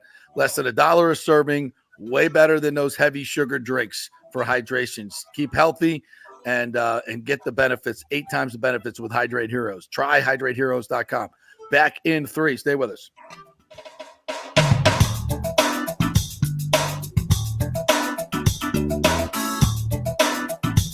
Are you looking to be more productive and healthier? Do you know chronic dehydration affects your overall health and well-being? 75% of the U.S. population suffers from dehydration, and many of us don't even know it. That was me before I was introduced to Hydrate Heroes. 8 times the benefits with hydration. A beverage with benefits more than just hydration. That's right, 8 times the benefits with hydration. Hydrate Heroes provides a refreshing, great-tasting beverage powder to mix with water, providing elderberry, zinc, vitamin D, electrolytes, amla fruit, which provides a great source of vitamin C, along with a proprietary mushroom blend that has shown to help increase endurance and energy at the cellular level. Hydrate Heroes is so confident you're going to love the taste and the results. They are offering our listeners a special offer, a free 3-pack sample, no credit card needed. Just go to the jppetersonshow.com, the jppetersonshow.com, and click on Hydrate Heroes logo. Hydrate for health today with Hydrate Heroes. All right, this is for all you guys who don't want to go to the gym and do 5,000 crunches. At Bay Area Modern Medical Center, you can get on the new True Body machine where you can reduce fat and tone up your muscle. It's like doing 54,000 crunches in just 15 minutes. Define your body as you see fit. True Body offers personalized muscle stimulation that delivers the equivalent of those 54,000 crunches in just 15 minutes. Just get in touch with them at Bay Area Modern Medical Center, BAMMC.com. Chris Lugo and the team over there will set you up on TrueBody and get amazing results. Non-invasive with comfortable and little to no pain and zero downtime. You can isolate and target those areas that you want to improve and treat multiple areas simultaneously. It's an amazing machine, so check it out at Bay Area Modern Medical Center, BAMMC.com. Everyone knows Italiano Insurance is your go-to for home insurance, but they also have an amazing team that focuses on business insurance. Yes, your business is most likely your biggest asset, so make sure you have the right coverage at the most competitive price. And if you started a side hustle recently, don't forget you need business insurance, because if you get sued in this over-litigious society we live in, you could lose all your personal wealth. So get that business insurance. And for the best customer service, always choose Italiano. My representative, Charity, is amazing. I called her late on a Friday because my insurance was going to lapse. She stayed late until the job was done. You just don't find that anymore. Give them a call, 813-877-7799. That's 813-877-7799. Italiano Insurance. JP here for Extravaganza Productions. You know, I've worked with these pros on so many big and small events. They recently did the Kappa Alpha Psi Grand Reunion, the Tampa RV Show Exhibit. They did the Skills Center opening of Tampa Bay. They can do those small events. They do the biggest of events. So if you are thinking about planning a meeting or special event, call the talented staff at Team EPI. They will give you a free creative meeting if you mention the JP Peterson Show. They will provide you with an exceptional experience. Heck, they'll even show you their huge warehouse with great props. Anything you want. They'll do it on time and on budget. You can reach them at their Tampa headquarters at 813-621-4700 or go to extravaganzaproductions.com. Tell them JP sent you. Let's go. Right now, back to the show on FanStream Sports.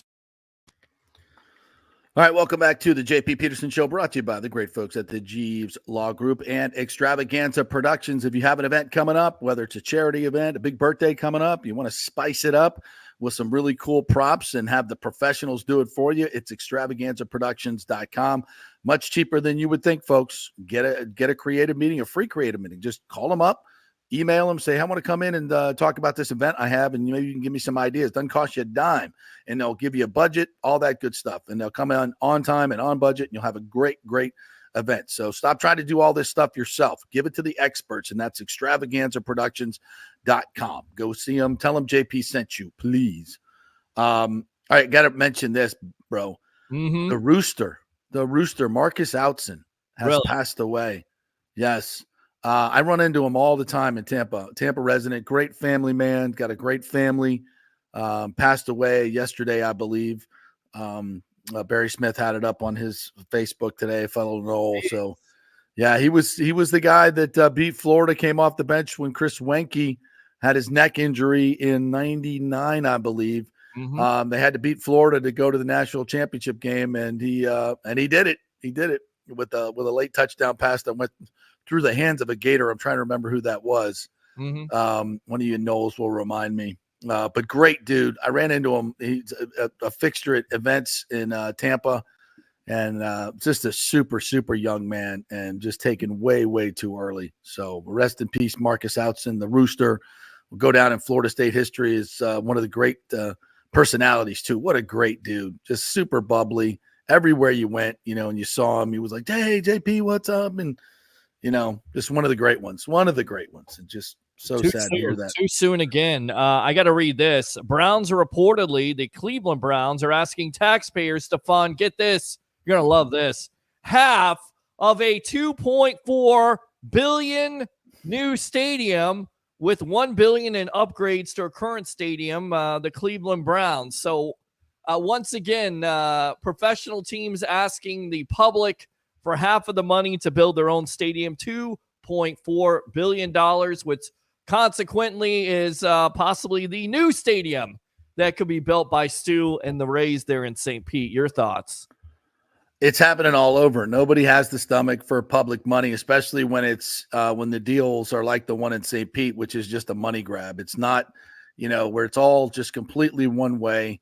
We still haven't even seen the final documents that they're supposed to vote on because they're trying to keep everything secret and have for quite some time because it's a horrible deal.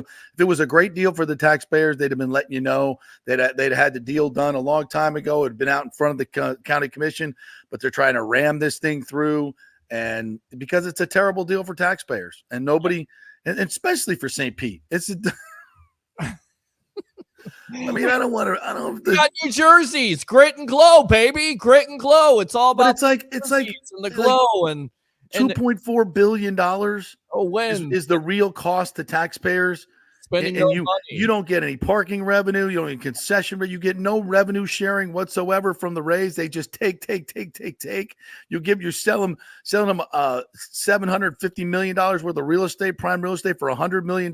Why are you discounting that to a billionaire? He's got the money. Why are you doing that? Because he won't do the deal without it. Unless you stuff his pockets full of cold, hard cash of $1 billion, he ain't going to do the deal. And that's what he wanted in Hillsborough. And Hillsborough said, no, we're not doing that. Nope. We'll do a public-private partnership with you where both of us get our money's worth. You see, he has no interest in that. He just wants to take. And that's why this is a horrible deal. 3% of the population in St. Pete actually goes to the Trop. 3%. And you want to spend $2.4 billion of taxpayer money? Well, cost the taxpayers?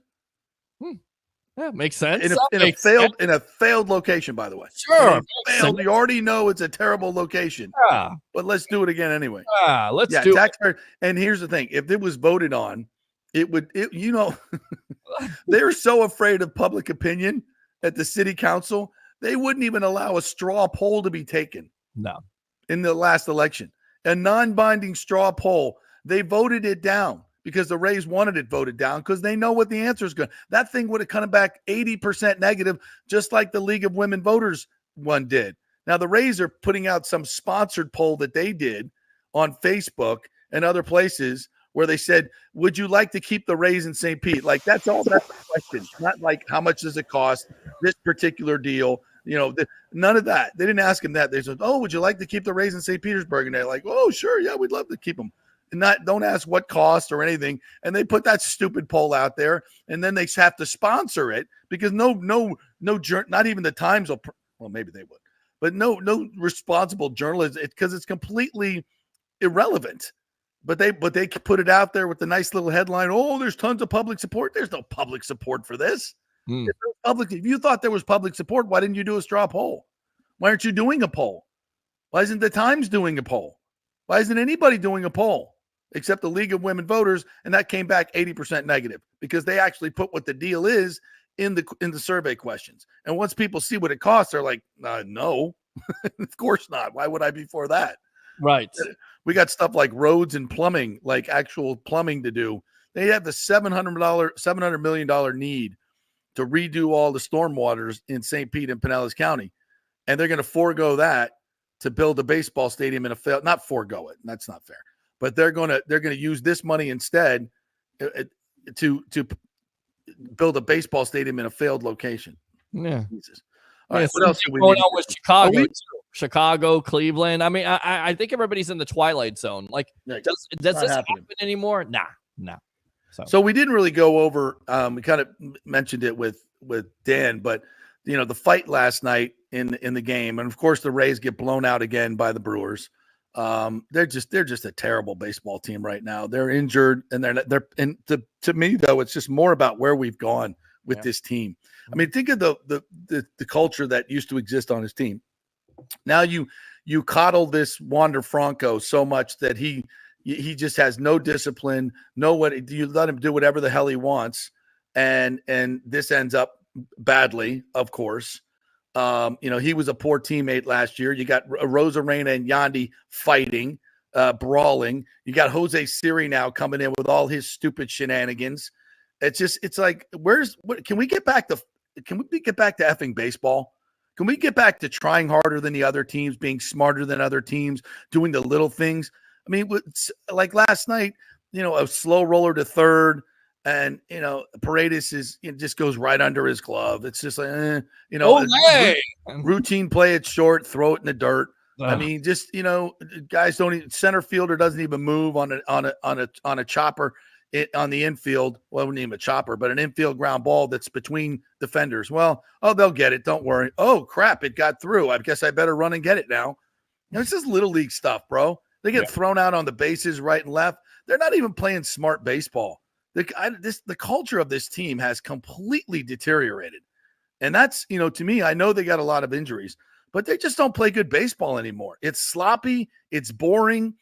Their strike zone is ridiculously undisciplined.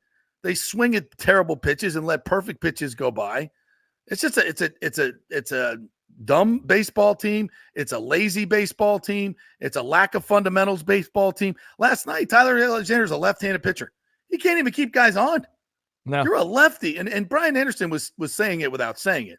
He's like, yeah, when I came up, Mark Langston had one of the best moves in the game, and he was one of the best pitchers in the game. And my coach told me, if you're a left-handed pitcher and you don't have a great move, you're lazy. You're lazy. And that's what you are. If you don't have a great move as a left-hander, you're lazy.